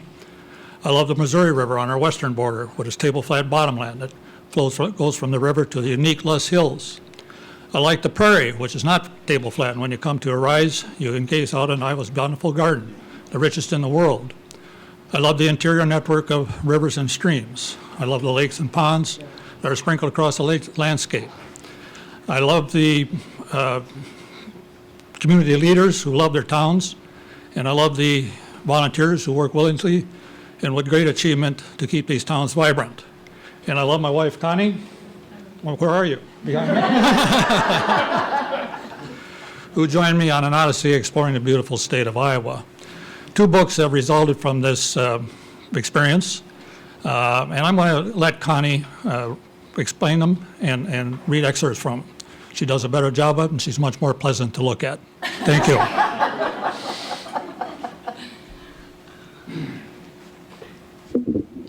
About 6 years ago, Carson expressed that he had had a dream for about the past 20 or 30 years. Well, that kind of scared me. You never know when, maybe it was a midlife crisis or something. His dream was to explore the state of Iowa, county by county. And well, we had our 5 kids put through college, and I really didn't have any plans for that next year. So I said, okay, let's do it. So we started in Lee County down in the southeast corner, and we traveled county by county, tier by tier. We'd hit the Missouri River, then we'd go up 1 tier, go back till we hit the Mississippi, turn around and go back. We traveled on Thursdays and Fridays, and we'd cover 3 counties in 2 days. We'd stay overnight in the middle county at a B&B or locally owned hotel or motel. And then on Saturday morning, he'd be ready to start writing, and I would be the cranky copy editor. And the word cranky is because he writes longhand. And so you know how many legal pads of longhand writing this book would be. But anyway, we got it done. And it was a delightful experience. We covered all aspects of the state. We'd interview 1 or 2 people per county and talk to Chamber of Commerce people. And it's like getting in the car with us and driving throughout every county in Iowa. So I'll read a little bit from tier number 1, the first paragraph in the book. When you look at a map of Iowa, you note there's a little toe in the southeast corner that dips down into Missouri. This is formed by the confluence of the Mississippi River and the Des Moines River. On a very, very cold January day, my wife Connie and I crossed the Mississippi River Bridge and drove into Keokuk at the tip of this toe. Every rising vapor was visible as we gazed upon the southernmost city in Iowa. We drove down Main Street amid vehicles with fluttering exhausts, further testifying to the extreme temperature. Yet it was a beautiful, crisp, clear, sunny winter day, and we were about to experience one of Iowa's history-laden river cities. Early white adventurers and explorers readily mixed with the native Indians in this area. The mother of Chief Keokuk, the town's namesake, was allegedly a French half-breed. These white and Indian liaisons happened often enough to produce a southwest Iowa residents known as half-breeds. The United States government recognized the mixed bloods as an entity, and in 1824 awarded them a tract of land extending from the Des Moines River east to the Mississippi. And then he goes on to write about Keokuk itself, and then we just flows into the next county. And as I said, we interviewed 1 or 2 people per county, and we didn't always have someone lined up from trip to trip. But as we met people in the southern tiers, they would tell us about, oh, you must meet my brother-in-law, the sheriff in Carroll County. He'll have some good Templeton Rye stories for you. And he did. And I said, you realize I'm taking notes here, don't you, Doug? Oh, sure, but everybody knows this stuff. And I said, well, they will now if they didn't before. So someone I have to tell you about that we interviewed, and perhaps you've met Tony Salem in Bentonsport, Tony Sanders, rather. There's Tony Sanders, my favorite Bentonsport character. Tony has been collecting arrowheads since he was 8 years old, and I'm guessing he's now about 60. He displays 4,000 of them in a museum with elaborate inlaid wood displays, cases, and tables. The inlaid theme continues on the paneled walls and ceiling. It is all native wood, and he did all the work himself. The tops of the walls are lined with shed deer antlers he has found in the woods. He eats only what he can grow or kill, with the exception of eggs and milk. A garden and fruit trees surround his house. If he sees any critters disturbing his garden, they become part of his next meal. When the Bentonsport community has a potluck, Tony's friends give his contribution a wary look. They are afraid to ask about the ingredients, but whatever they are, Tony seasons them so that the end result has a pleasing taste. So that was just one of the characters that we met. We're all often asked about what is your favorite part of Iowa, and of course that's a loaded question, and so we usually say, well, and where are you from?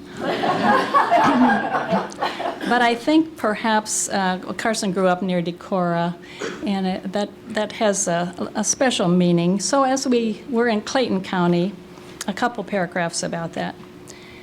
We followed the gorgeous, spectacular terrain along the Mississippi from Dubuque County into Clayton County. It has numerous villages nestled in the hills along Mississippi tributaries and on the banks of the big river itself. The villages ooze charm and draw tourists, but not in large enough numbers to make them touristy appearing. This might change as the word gets out, but I hope they retain their charm. And so it does retain its charm. And we stayed at the Landing in Guttenberg. The Landing did not serve breakfast, so we were on our own in the morning. We chose the Stadium Bar and Grill for our morning sustenance. The atmosphere was sports bar, but the patrons were pure small-town Iowa. A lively elderly German waitress sipped between tables, kibitzing with customers. We couldn't hear all of her comments, but she left the tables laughing throughout the restaurant. At one point, she spoke to the whole group saying, "You're going to miss me when I'm gone." And one of the regulars immediately piped up, "When are you going?"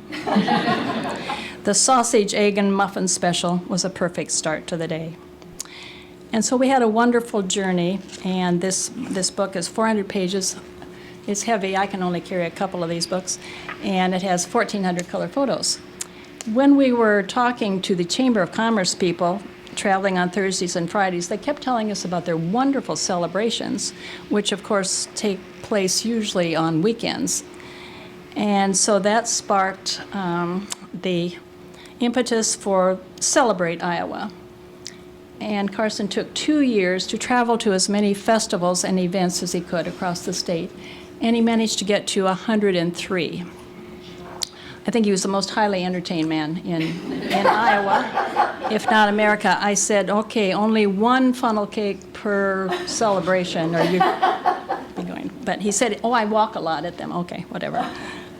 One of his favorites, and I didn't accompany him on every journey for this book. One of his favorites was the Glenn Miller Festival in Clarinda. So I'll just read a couple paragraphs about his experience there. I spent an unreal Saturday afternoon in Clarinda on June 12th, 2010. World-class entertainment was everywhere, and you didn't have to leave the Clarinda High School Gymnasium Auditorium Complex to enjoy it. One venue was the auditorium with theater seats rising on an incline from the stage, and the other was the gymnasium with a temporary stage, stacked chairs, bleachers, and walls decorated with cardinal mascot motifs. The baskets were raised, the scoreboard was turned off, as some of the world's best entertainment took the stage. This is a testimonial to the great respect these performers have for Glenn Miller and Clarinda, the town where he was born. I think the music festivals were one of his favorites, and just world-class entertainment at each one of them, and the local people were just incredible, too, with their volunteerism. And the final one is in the Art Festival of Trees in the Quad Cities. One paragraph. Tree festivals are always a beautiful delightful way to herald the start of the Christmas season. Individuals and groups outdo each other with their creative designs for tree decorations and other Christmas traditions. Typically, a setting is chosen to enhance the elegance of the event. They are all fun, but the Quad City Arts Festival of Trees is the gold standard in Iowa and in the Midwest. They have 650 designers, 3,500 stage center and entertainers, and it draws over 100,000 people during its 11-day run, making it one of the Quad City's largest community attractions. And so he had a wonderful time celebrating everything in Iowa. And this book is also 400 pages and has 2,193 photographs. Thank you.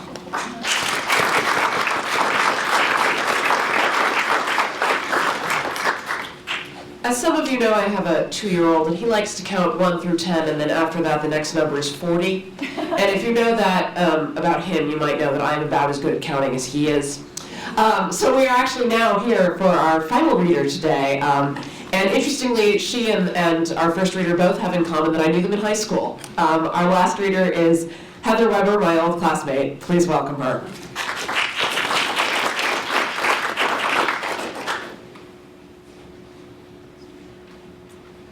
Thank you. I'm going to be reading from my book, Dear Boy, an epistolary memoir. And this is a memoir written predominantly in letters to the book's main characters. It tells the story of my relationship with my older brother, Henry, and his death from a drunk driving accident when he was 35. And against the backdrop of all that is a mother's mental illness and some other crises of childhood. I don't swear a lot either in my books, but for whatever reason, this is the passage that I timed for this reading. So this is me cleaning it up on the fly, but not completely for parents who are in the room. I just wanted you to know that ahead of time. So one thing you guys need to know is that my mother's name in the book is Peaches, and the other character you'll hear reference to is Little Josh, and he's my younger brother. So this is the part of the story where I'm writing to the boy, my older brother Henry, telling him what life is like at home with my mother. She's a new divorcee, and she has a heightened curiosity about all things end times related. Dear boy, with you and number 2 gone, Peaches has settled into a new role. She's a single mother and childcare provider extraordinaire for the infants of professional couples in the neighborhood. She cuts my bedroom door, your old bedroom door, in half to make what she calls a Dutch door that she can pass babies through more easily when she borrows my bedroom during the day. But I'm not sure I understand how another country has anything to do with my door sawn in 2, so that in the early mornings when the babies arrive, their cries wiggle through the space between the door's top and bottom halves and worm under my pillow where I bury my head. And then Peaches is screaming for little Josh to wake up, except she doesn't go to his bedroom, a floor above us, and knock on his door. She yells from the family room at the back of the house, right next to my bedroom, screaming at the top of her lungs, "Joshua, yoo-hoo, time to get up!" in hopes that this will reach little Josh, who is also buried under a pillow and comforter and hasn't been known to get up quickly a day in his life. So Peaches keeps screaming next to my Dutch door from 7:05 until 7:45, give or take, and her yoo-hoos get angrier. I can hear the razor in her throat when she doesn't hear the bathroom sink water run for morning teeth brushing, when no footsteps pad down the hall, and when little Josh does not appear at the top of the stairs. In the evenings and on weekends, she reads romance novels, Christian ones, set in the 19th century where the heroine is chaste and wears long dresses and is heading for adventure on the western frontier.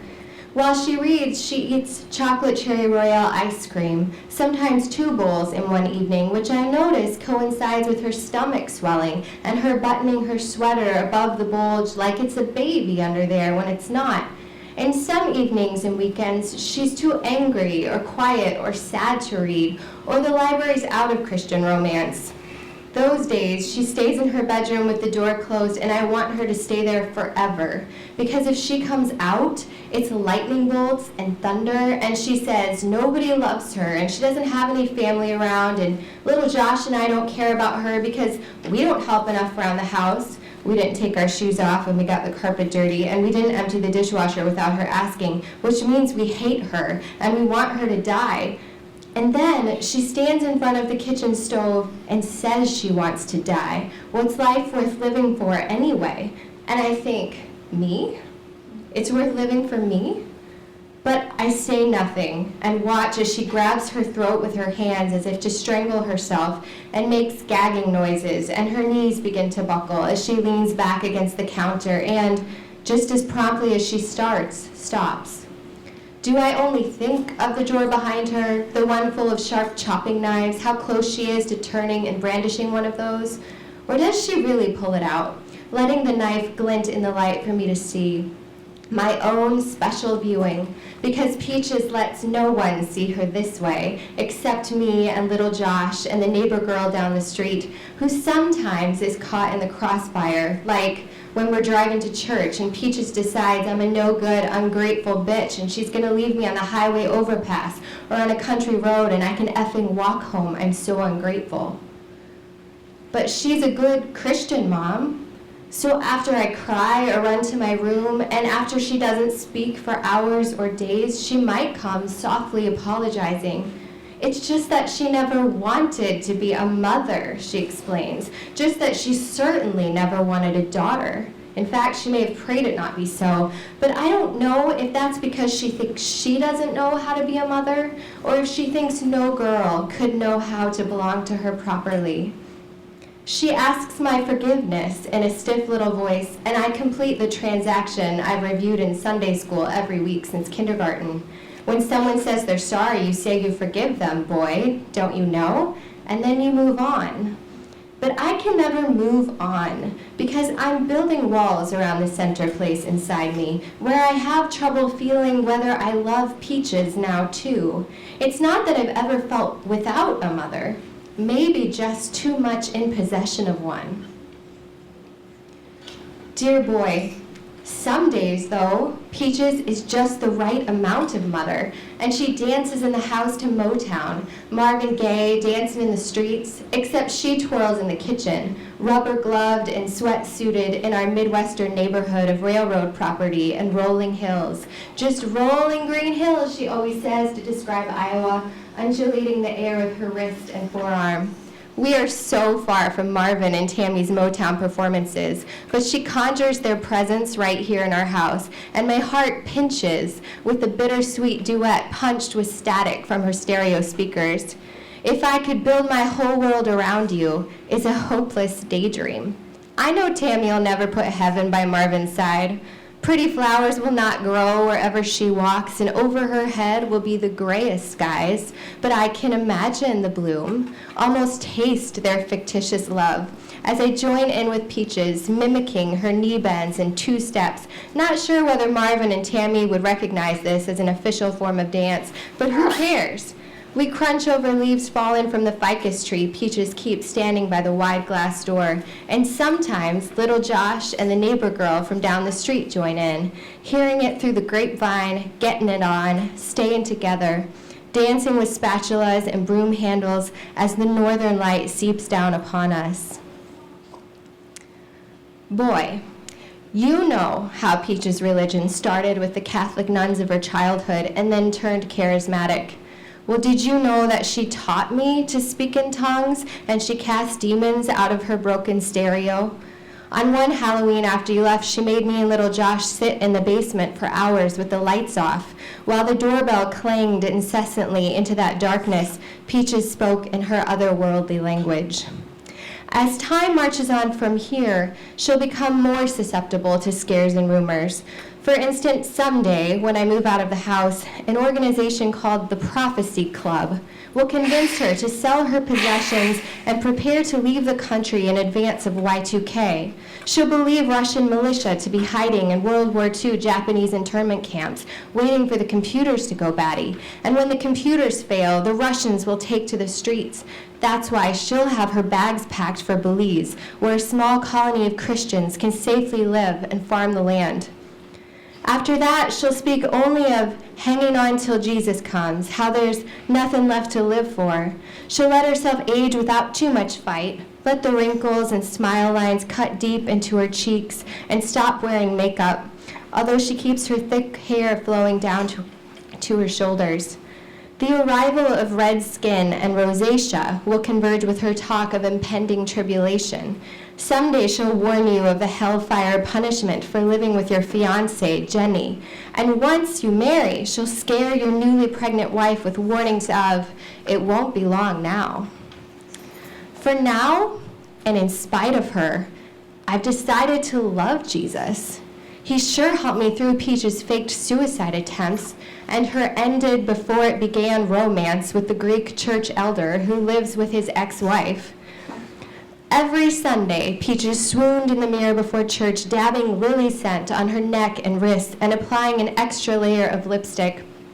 I cried and prayed hard when she said Alexandrus would be my wavy-haired, lilting-voiced new father. Jesus must have heard me and intervened, because it turned out some other church ladies thought Alexandrus was going to marry them too, which lit a fire under Peaches, yet amounted to nothing. But Jesus, boy, he clings to me like fresh rain on rose petal, soft and quiet and sweet. I know you know what I'm talking about because I saw him on you too. I saw how even the Jesus-y punk lyrics we mouthed to your blaring stereo shaped a solid core in us. His love, it saved me. Although I can't see to know if you're safe now, boy, living in that other town with a motorcycle, some art supplies, the beginning of a graphic arts degree, and new friends. People I've never met who are beginning to love you like you're their own family. And why wouldn't they?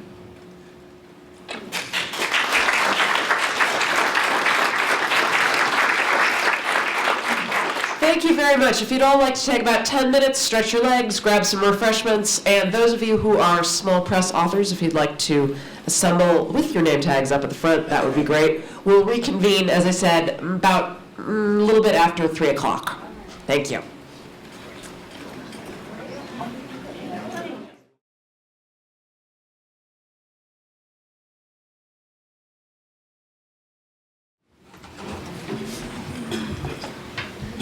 All right, thank you everyone. Again, I'm glad to see everyone has survived and is still having a good time and has refreshed themselves and stretched their legs and reached up and touched their toes and all that good stuff.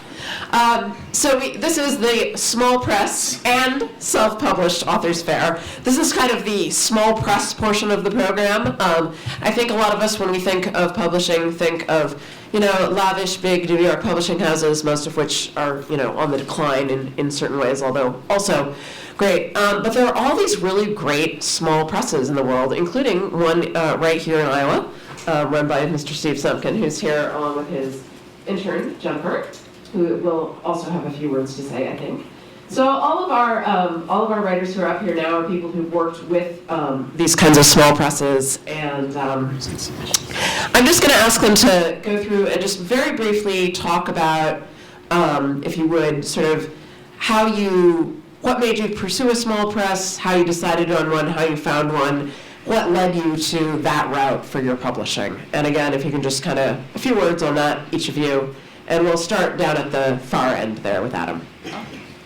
My name is Adam J. Whitlatch. I'm a science fiction and fantasy writer. I'm also an associate editor with KHP Publishers, which is a small press based in Minneapolis, Minnesota.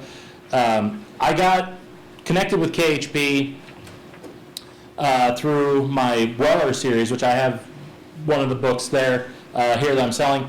It started off as a series of short stories, and I tried getting it around the magazines, got one story in a magazine.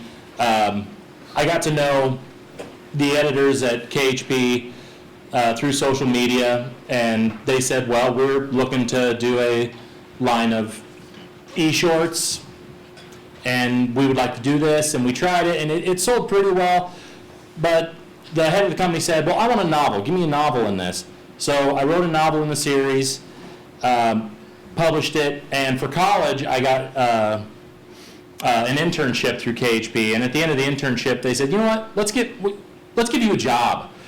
So that's how I wound up being published through KHP and working for KHP. So not the route most people take to get into small press publishing, no. All right, but it's good to start off with an exception. Heather, you want to say a few words? I think I just told somebody that I was in the right place at the right time and knew the right people, but my book came out of my thesis manuscript from my MFA program, and I shopped it around and got a lot of nice rejection letters. And then the director of my program, the Rainier Writing Workshop, who's Judith Kitchen, who's a writer and probably the most prolific poetry reviewer for the Georgia Review. That's sort of what her claim to fame. She decided she wanted to create a press for experimental nonfiction, and she solicited me and 2 other alumni from the program to be the launch manuscripts for the press, which just really announced itself in February of this year. And we're kind of seeing how it's going. But you were talking about how all these other options exist, other than the big New York publishers. And her thought in creating this press was that she wanted to be able to define a new model, and wanted to be able to let readers know that, yes, there is a standard. Somebody is putting, their name on it and their mark on it. Someone's reviewing this as literature, saying it's good, but it's not so hard for the writer to get their work out to the readers. So what she did was she gave interior design and cover control to us as writers, and we actually used CreateSpace as a printer. But she wrote our introductions, she branded the books, she group markets them on the website, and puts things out into the world. It's ovenbirdbooks.org if you guys are interested. Great. Andy, I know, has a little story about this. I'm not sure which one you're talking about. Oh, I don't know, make one. Okay. Well, this book I finished writing about 2 years ago, and I must have sent out maybe 70 query letters, both to publishers, mainstream and small publishers, and agents. And I got a few bites, but ultimately it didn't get picked up. So it was kind of a grueling process and a little bit discouraging, but I kept plugging away. And then at the Summer Writing Festival about 1.5 years ago, B.K. Lauren, I don't know if some of you may know her, she's a wonderful novelist. She was giving a talk about small presses, and she was mentioning that there are many of them out there, and she gave this resource, which for anyone who's looking for a small press is a fantastic resource. It's called newpages.com. Some of you may know about it. They list hundreds of small and independent presses. And so I learned about it that day, and I went and checked out the site, and I found many very interesting presses. I sent out some more query letters, and one press in particular was called Bottom Dog Press. They do a lot of working class literature and also a lot of spiritual and Zen literature. And it seemed like a really good fit for what I was trying to do. So I sent them a query, and they were excited about the book, and it just kind of took off from there. So that's the press that I ended up going with. Thomas? Okay. Yeah, you have to share microphones. Okay. I'm sorry. Thank you. I guess I would say 2 things. Number one, I'm very interested in writing about the Midwest and writing about place and our experience here, and the sad fact is that there is a prejudice out there against the Midwest, I think, in national publishing. And certainly there are writers who have written about the Midwest that certainly have been published, but But I think it's kind of a hard sell, at least to the national publishers. And no matter what your particular interest may be, I think small presses often are much more mission-oriented, and of course that's what, and I've published with Steve Semken and Ice Cube Press, and that's in essence their mission is to publish work of and about the Midwest. So, that aligned very well. The other thing I would say is that personal relationships, not personal, but just relationships are very important. And in some ways, that's how my two books with Steve came about. I moved back here to Iowa in 1999. And in the process of moving back here, I became acquainted with Steve. It was some sort of email discussion list back when they used to have those. And again, we were just very interested in the same kinds of issues, and we kind of struck up an email relationship. And then once I moved back here, we got to know each other. And over the course of time, Steve used to publish pretty much an annual it was called the Harvest Lecture publication, a collection of essays, and I would have some essays in there. And the first book was a collection of essays in honor of Paul Gruco, who was a writer who I got to know and admire very much, who passed away actually 10 years ago now, this year. And I think we sort of simultaneously had this idea of putting together an anthology of essays in honor of Paul. And then finally, at some point, a little later, I had been writing various things and publishing in some of his anthologies, and I think it was Steve initially said, well, you must have enough stuff put together to make a book, don't you? And of course, that's always in the back of my mind, and so again, that was sort of a collaborative process, but I was fortunate that, these came about because we had established a kind of a professional working relationship ahead of time, and not necessarily about publishing a book. So that's the other thing I'd mention. Whatever kind of relationships you can cultivate for whatever reason with the people and the publishers in these areas are certainly very helpful. Michael? Well, we kind of fell into it as well, one of those being in the right place at the right time. We'd spent, like I said earlier, we'd spent about 10 years, the three of us, writing this apocalyptic fiction, bringing about the last days and kind of putting a twist on it. A lot of time gone into it, and when we started getting to the point where we were looking for publishers, we did the standard, career letters out, and we have all of our rejection letters. Some of them handwritten and very good, and some of them that have been photocopied 1,000,001 times and are crooked on the pieces of paper that they came on. So we had it all, and an individual that I worked with, I talked about self-publishing this. Individual I worked with put me on to a friend of his down in Dallas, Texas, who happened to have a small press. And I ended up calling her with the intention of help me to self-publish this, tell me what all the tricks are, what I have to do. And we had a 45-minute conversation, and toward the end of it, as we talked more and more, she had made the comment, she said, this sounds like a project that I'm interested in. Can you send me the script? So I said, sure, we're about 90% done with it. So I sent her the script, and she calls me the next day. She said, I'm 100 pages into it. I love it. I want to do this. So I called up Jed first, and I said, you're never going to believe what happened. We have a publisher.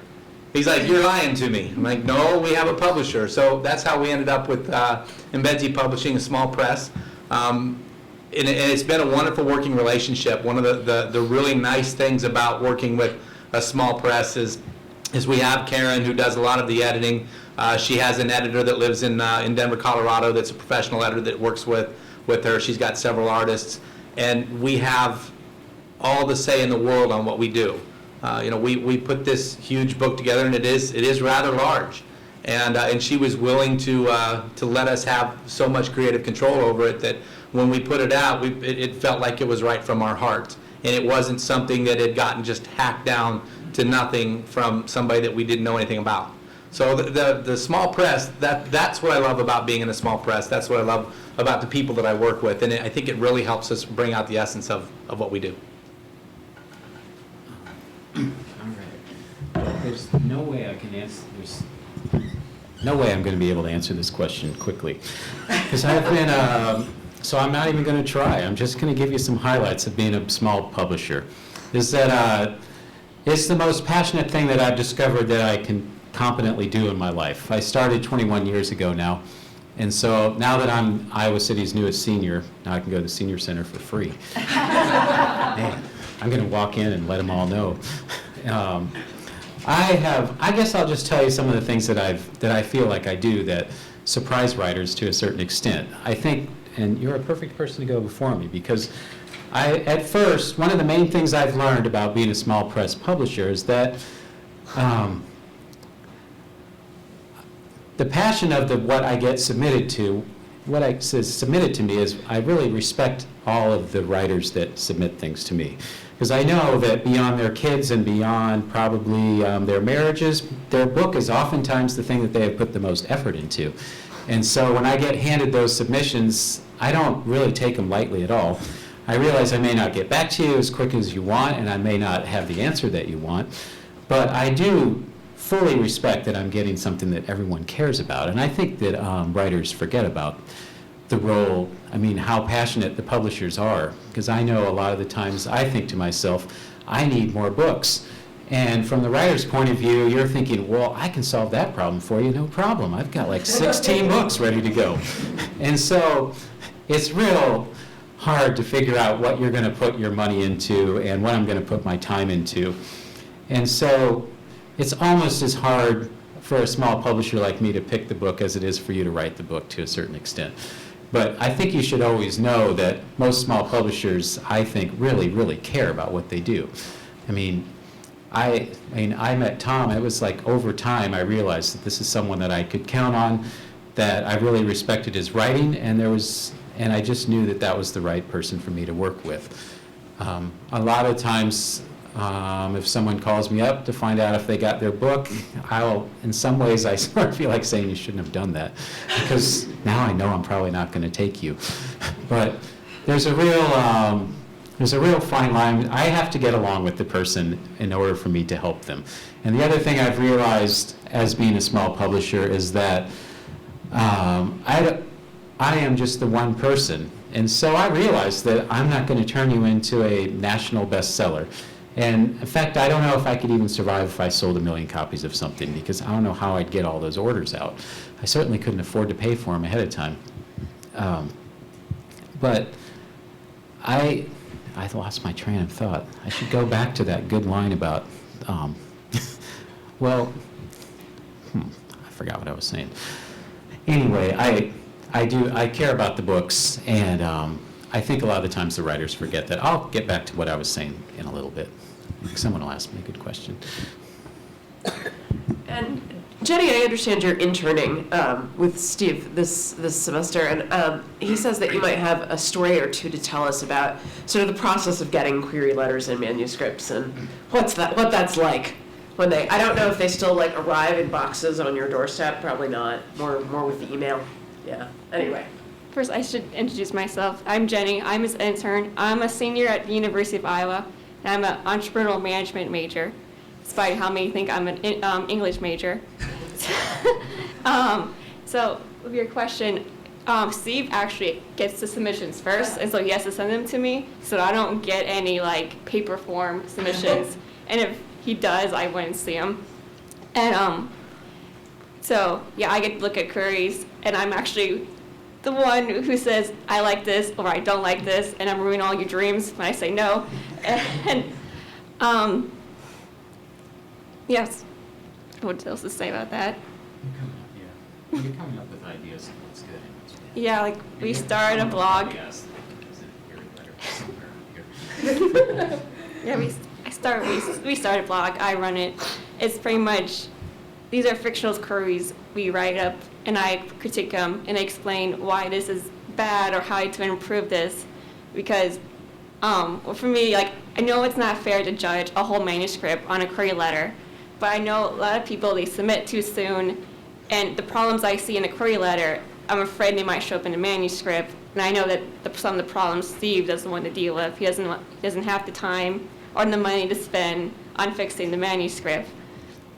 And so hopefully, through his blog, that people can understand how to improve your query and hopefully prove it, and so we can look at it without, rejecting it at the query letter stage.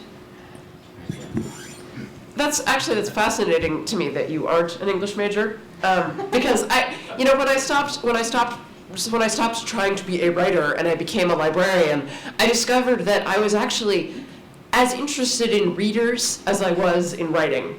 And my interest became not, is this good writing, is this bad writing, but who will like this? Who wants to read this?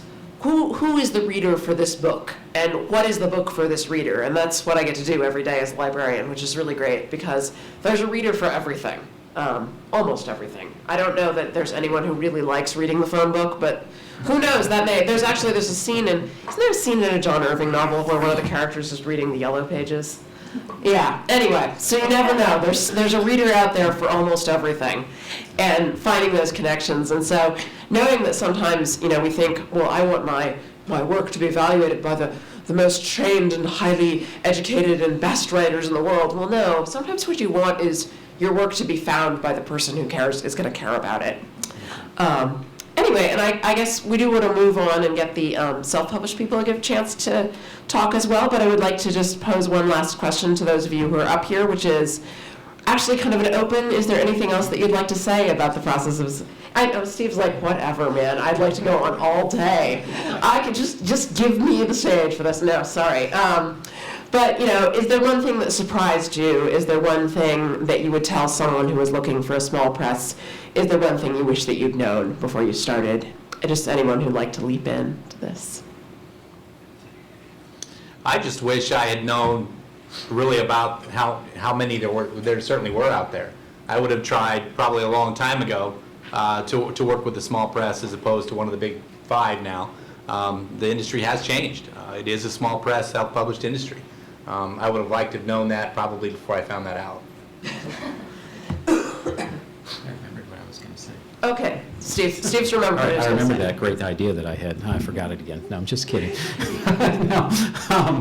Well, this is a good answer to your question, I think, is that the biggest obstacle a small press has is that we don't really have any better idea of where to sell your book than you do a lot of the times. I think the authors always feel as if the publisher is going to be their magic ticket to success alone. But what I feel like I do, and here's my good idea, is that I do feel like I take people's books and I'm taking them, and what I'll ask you if I want to take your book is, how do you see your book? What do you hope happens to it? What are the events that you think would be good for it? And so I feel like as a small publisher, I have the energy to help you do what you hope will happen with the book. And so I know I've said this over and over, but I really do see myself as helping you get your writing dreams to happen.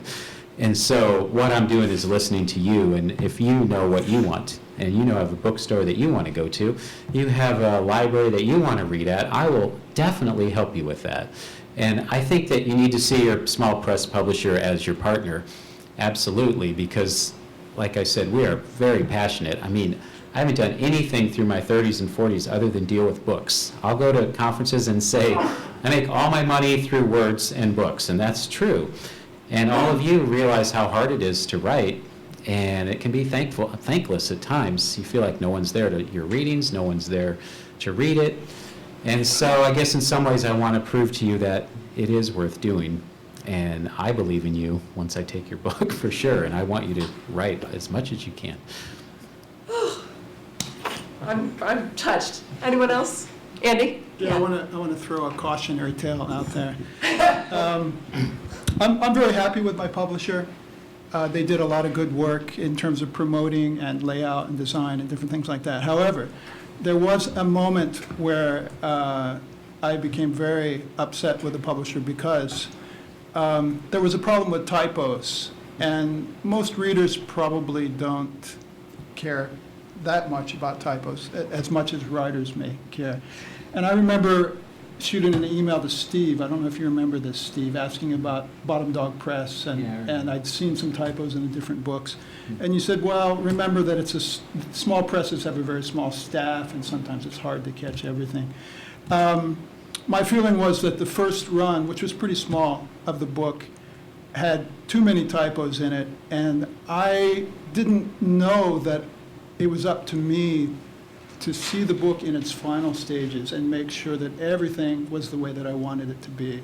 It was kind of an overwhelming process to get a book published, and I just didn't realize that that was something that I could do. So I think the first small run of the book came out with a lot more typos than I would be happy with. But I learned that you have to really be engaged as a writer in that process as well. You know, the number of typos that I see in, like, you know, big 5 publishing books is so astounding to me that I won't say I've stopped caring, but I've stopped believing that, you know, a major New York publishing house can save you from that kind of thing, and that you may, in fact, you might have had to do it yourself there too. So, yeah. Anyone else? I've certainly learned. I had a book published by a small press publisher, and I'll have to thank them for teaching me so many valuable lessons about how to treat authors correctly. I mean, you should check with, I would recommend you probably check with some authors that have been with the press that you're interested in and ask them, did they get you any reviews? Did they, because some small publishers, you want to find out if you get any reviews from anybody, because a lot of the reviewers probably won't review some small presses because they know how they're set up. And on the other hand, it is up to the author to really get involved. At least, like, I never pass anything on until the author's signed. I mean, you wouldn't have had that problem with me, because I would have said, I need you to look it over. Before we go to print, you have to approve this. Because my idea is there's no worse way to sell a book than to have an author look at it and, like, this is a piece of junk. It's their book. And so, I mean, if they're not happy, I'm definitely not going to be happy with it. I've got a second book in the works, Steve. I know. Talk to Ginny here. You better write a stellar query letter. I don't think I'm ever going to get anything published again in my life. And on that note, for those of you who are interested in self-publishing, I'd now like to do a little musical chairs exercise here. Thank you all to our small press authors. Find them later. Those of you who published your own work, grab your name tag, come on up, take a seat, and we'll do a little second round, and then we'll have a chance to visit and have a little party, and then, as I said, we'll all go home for dinner. I may have gotten interested in publishing initially because my dad actually ran a small press. It was a letter press, the sort of thing where you print, you set the type by hand and you crank it out and you print your friends' poems and little books for your daughter, and you do this in the summers as your hobby because you're a college professor. But he was fond of quoting, I believe, A.J. Liebling on the only man who has freedom of the press is the man who owns his own press. My father was a man of many opinions, and I may have inherited that from him, though mine are mostly different. But it kind of led me, I think, to embrace self-publishing when it became something that was available to pretty much anybody with computer access, and not just to those who had the money to lay out to have a publisher print up a bunch of their books all at once. Now you've got all these great print-on-demand services. CreateSpace, that's run by Amazon, and Lulu.com are two of the best known, and I know that most of you have worked with one or the other and a few others in between. So these are all of our great self-published authors here today, and I'd actually, again, sort of just like to run down the line and ask you a little bit about what led you to self-publish, what's your favorite thing about it, what's been the most surprising thing about it. And I'll give you another second to contemplate that before I put Rob on the spot and ask him to start out. Well, the story I always tell is that if you'd asked 5th grade Robbie Klein, right, about the age that my daughter Jessica is now, who desperately wanted to be a writer, if he would self-publish, Robbie Klein would have told you absolutely not. Because it was the mid-'70s, and in the mid-'70s, even 5th grade Robbie Klein knew that self-publishing meant you were terrible, right? No one would read your books. You'd have thousands of copies that you paid thousands of dollars for in your basement, right? This was not a viable option. I grew up in Cedar Rapids in the shadow of the Writers' Workshop. I knew what real writers did. They got publishers. So you flash forward to my friend Randon, who I was telling you about earlier, and his case of terminal cancer. We call that writing on deadline. And when Randon and I were done, we decided we better publish, because one of the most important things to us was that we gave Randon the famous author experience while he was still healthy enough to enjoy it. And so I had to put aside long-standing biases in favor of a new model, a new and sort of amazing model that still has some challenges you have to overcome. As some of you may know, I'm the Gazette's, none of the other Gazette reviewers are here, so I will say I am the Gazette's lead book reviewer. And one of the things that has been challenging even at the Gazette is to convince the Gazette that it would be okay to review self-published books, right? In fact, one of the ways we broke down that barrier is that I wrote one, right? And they felt obligated to maybe cover it a little, which was very sweet of them. But at any rate, there are still some challenges that self-published authors face, but there are also lots of opportunities. I've been pleasantly surprised both with the quality of what's been produced. This is artwork by Hancher's longtime designer, Ron McClellan. It looks like a real book. They do a good job with those sorts of things. So I've been pleasantly surprised in all of those ways. I would say, again, the only downside so far is that there is an extra legitimacy hurdle when it comes to trying to get the word out. All right. Kate? Yeah, for me, I didn't start writing seriously until I was about 50, little over, 50. And it was really at the time when the publishing industry was kind of going downhill. It was getting harder and harder and harder to publish. So my first novel, I had an agent, a very good New York agent. She tried and tried and tried to get it published. She liked it, and she couldn't do it. And so I began, and people began talking to me about these print-on-demand platforms. And I thought, oh, I couldn't do this because it's too computerish, and I'm not going to know how to deal with it. But I talked to some people who had done it and got some help. And it was just such an amazing, wonderful thing. Kind of like you were saying, I was getting old. I wanted to see books out, I didn't want to wait any longer. And so I hired a local book designer to do the interior and some local artists to do my covers so that they, as you said, they would look professional, like they came from a regular big publishing company, whatever. And it's just been wonderful. And the fact that people can order the book and they'll print it, that book. You don't have this giant stockpile of your book that isn't getting sold. So it's just been wonderful. And I will say, I have to say that I work with CreateSpace, and their customer service is just amazing. You can call them, you dial this number, they immediately call you back, and there's always people there to help you. So it's been fun. Great. Joseph? I guess I have a foot in both camps, both small press and self-publishing, because to publish Willie Wilden, which came out 3 years ago, I actually set up a small press as a division of my consulting firm. Therefore, I can write off the expense of publishing on my taxes. That's very pleasant. But yeah, I was getting old.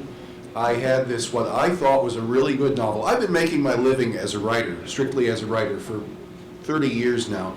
I've put in the 10,000 hours. I know how to write a book. Yeah, this is good. This is really good.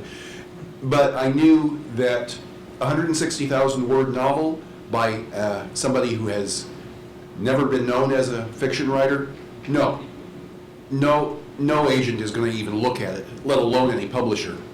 If I wanted to get it out, and I wanted to get it out before I croaked, and I also wanted to get it out in the form that I wrote it. I didn't want some editor taking the guts out of it and saying, well, it'll never sell if you leave in this part, or we've got to put in this, something like that. No, I didn't want that. This is my art, and I feel pretty strongly about it. So I would rather sell a few copies of something that I really loved rather than have the guts torn out of it and maybe sell a few more copies. This is not genre fiction, it's not popular fiction, it's literary fiction, which basically means that I wrote it to impress other writers.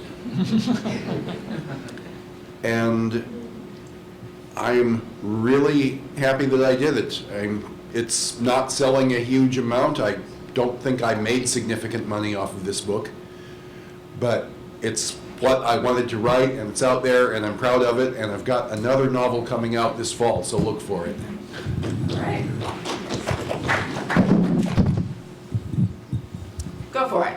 All right, I am Nicholas Johnson, but I am identified in the bulletin, the thing you were handed about today, as Mr. Mary Vasey. And if you want to know why and where, that is Mary Vasey in the corner. And she is the reader and the writer in our family, actually. I come to this as initially a professor of media law, which became law of electronic media, which then became cyber law. So I am interested in self-publishing as a subset of all of what's going on with the intersection of technology and media, the 3D publishing, the 3D printing of objects and soon-to-be human organs, the evolution from telegraph to AM radio to FM to VHF to UHF to cable distribution to satellite distribution. So in publishing, I had the experience of working with the literary agent Sterling Lord in New York City, and Little Brown and Bantam during my little 15 minutes of fame when people would publish anything I wrote on a luncheon napkin. That is nothing that is available to me now. And one of the things that's disintegrated in the media business has been pointed out is what's happened to the publishing houses. It used to be the publishing houses were small publishing houses, and Alfred Knopf, for example, would put money into a first novel of a writer, knowing he was going to lose money on it because it was a good writer, and he wanted to help him out. And they had editors who would make sure you didn't have any typos and so forth. Well, that's gone, all right?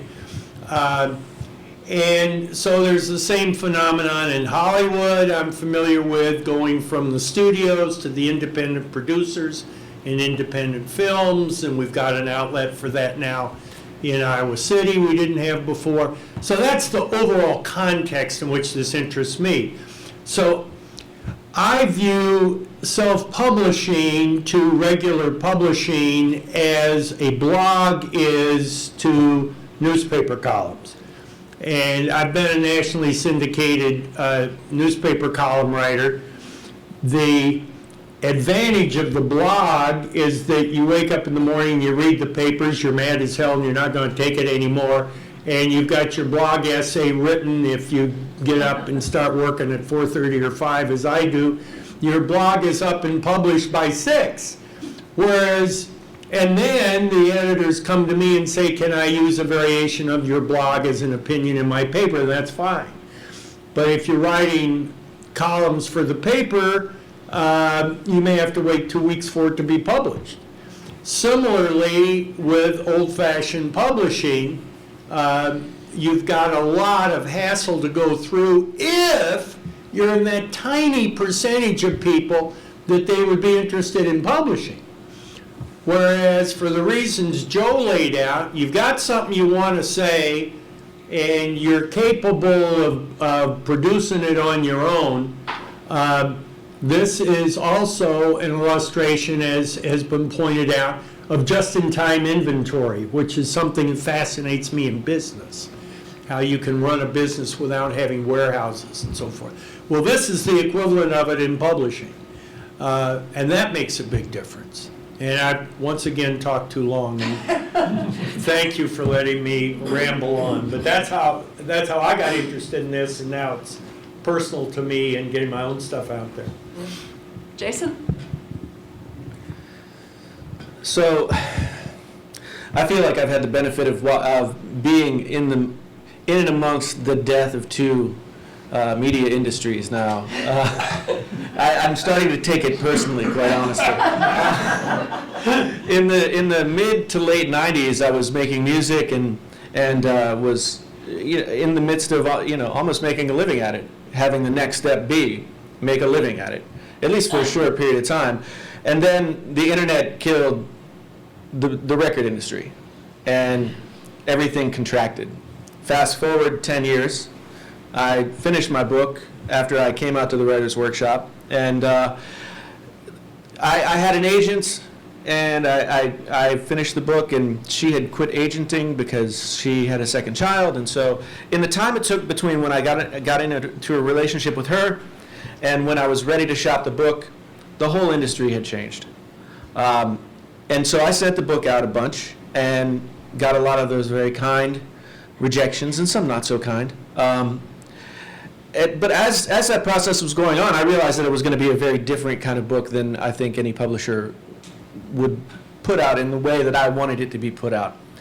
As I said, I was a singer and songwriter and did all that stuff, and so in writing the book, I titled a couple of songs by the main character. And then as an exercise, I wrote those songs.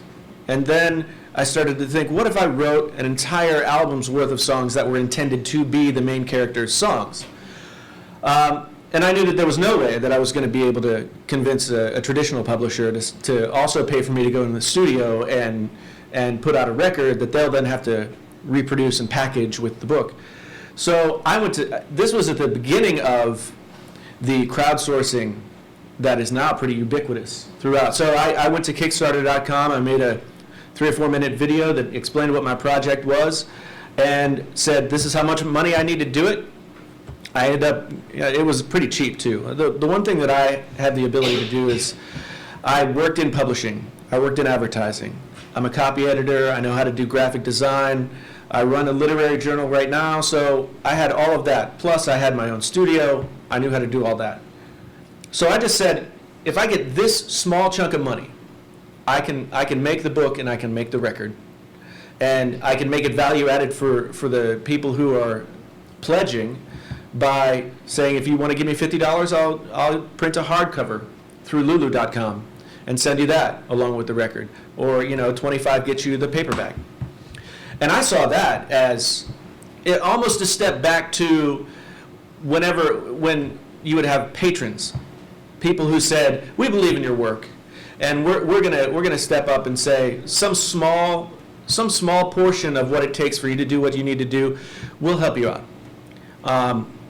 And so it was a really great experience for me. Ultimately, I have 4 other books almost finished at this point, but it took me 8 years to write this one, so I'm not on any timetable or anything.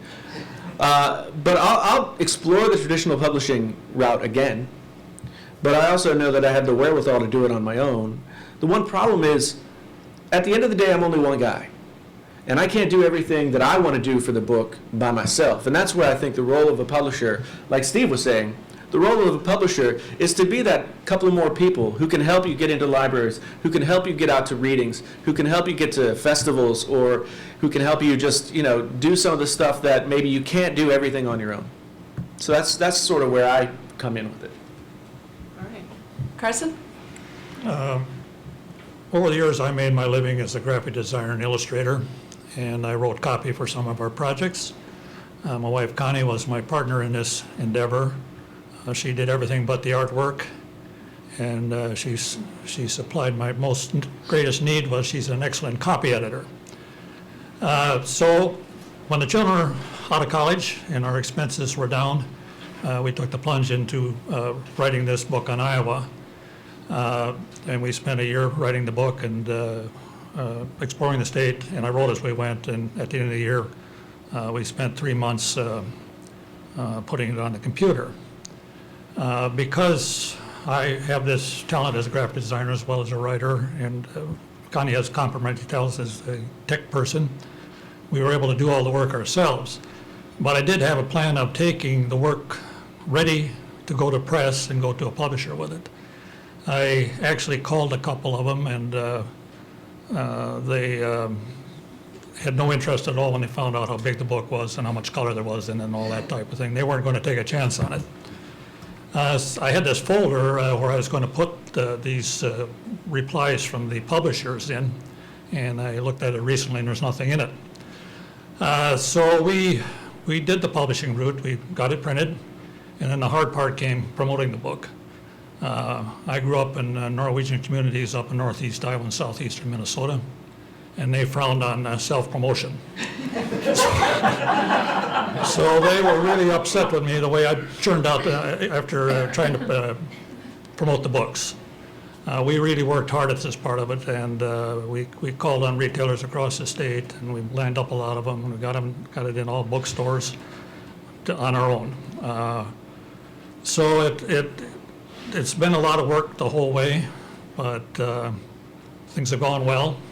We had no problem publishing it, and they've sold well.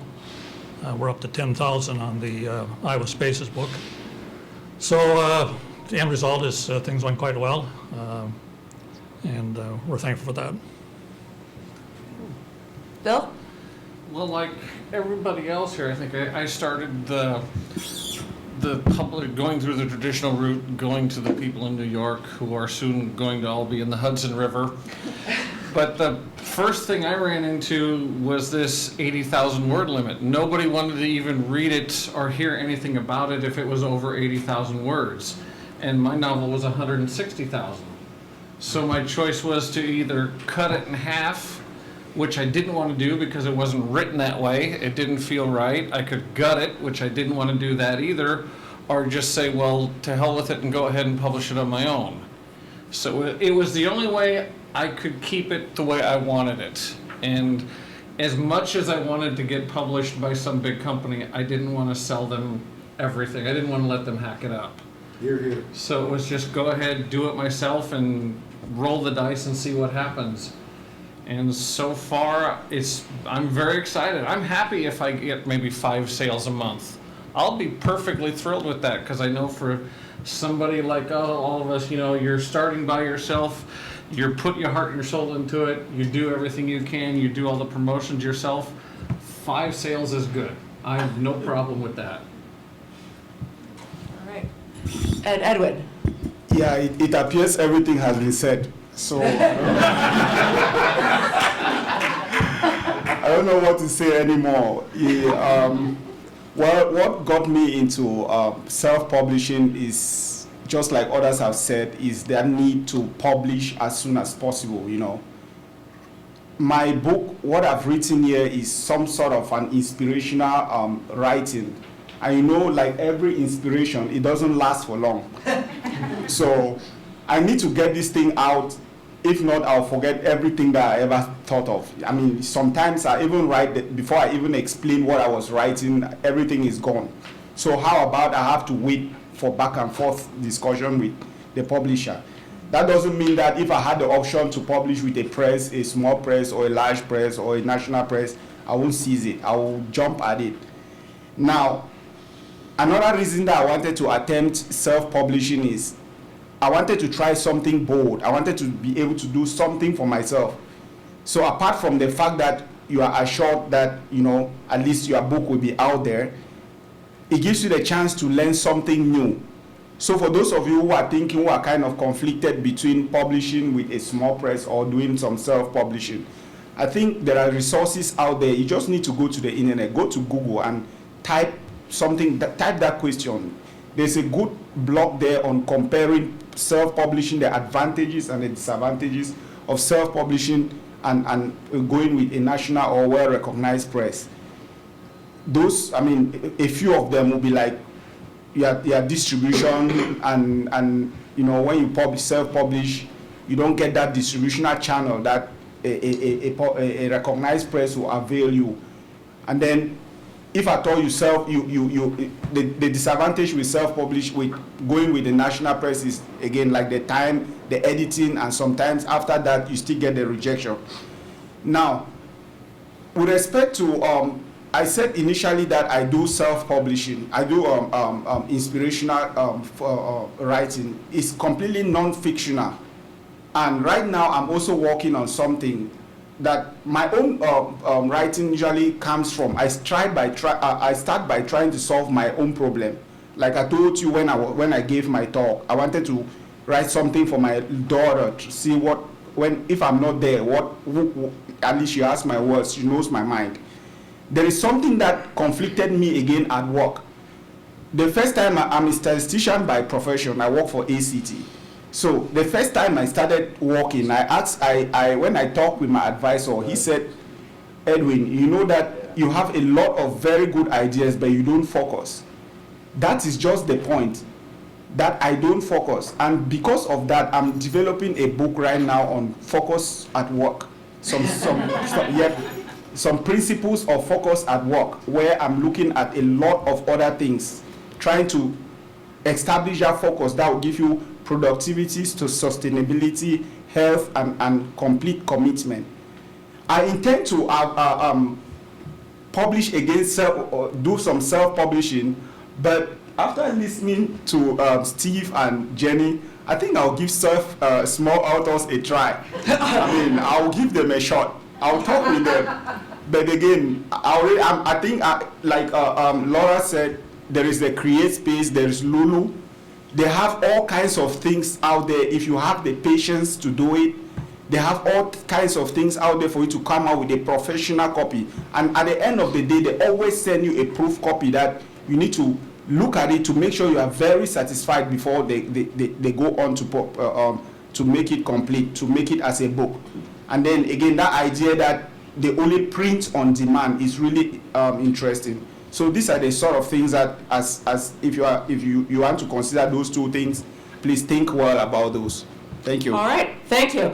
I want to make sure we have a chance for everyone to eat the last 8 cookies and visit with the authors, buy copies of their books, tell them how great they are. Thank you all so much for coming. At 4:30, I will usher everyone out the door. So please, in the meantime, feel free to mingle. And thank you again to all of our writers for coming out today.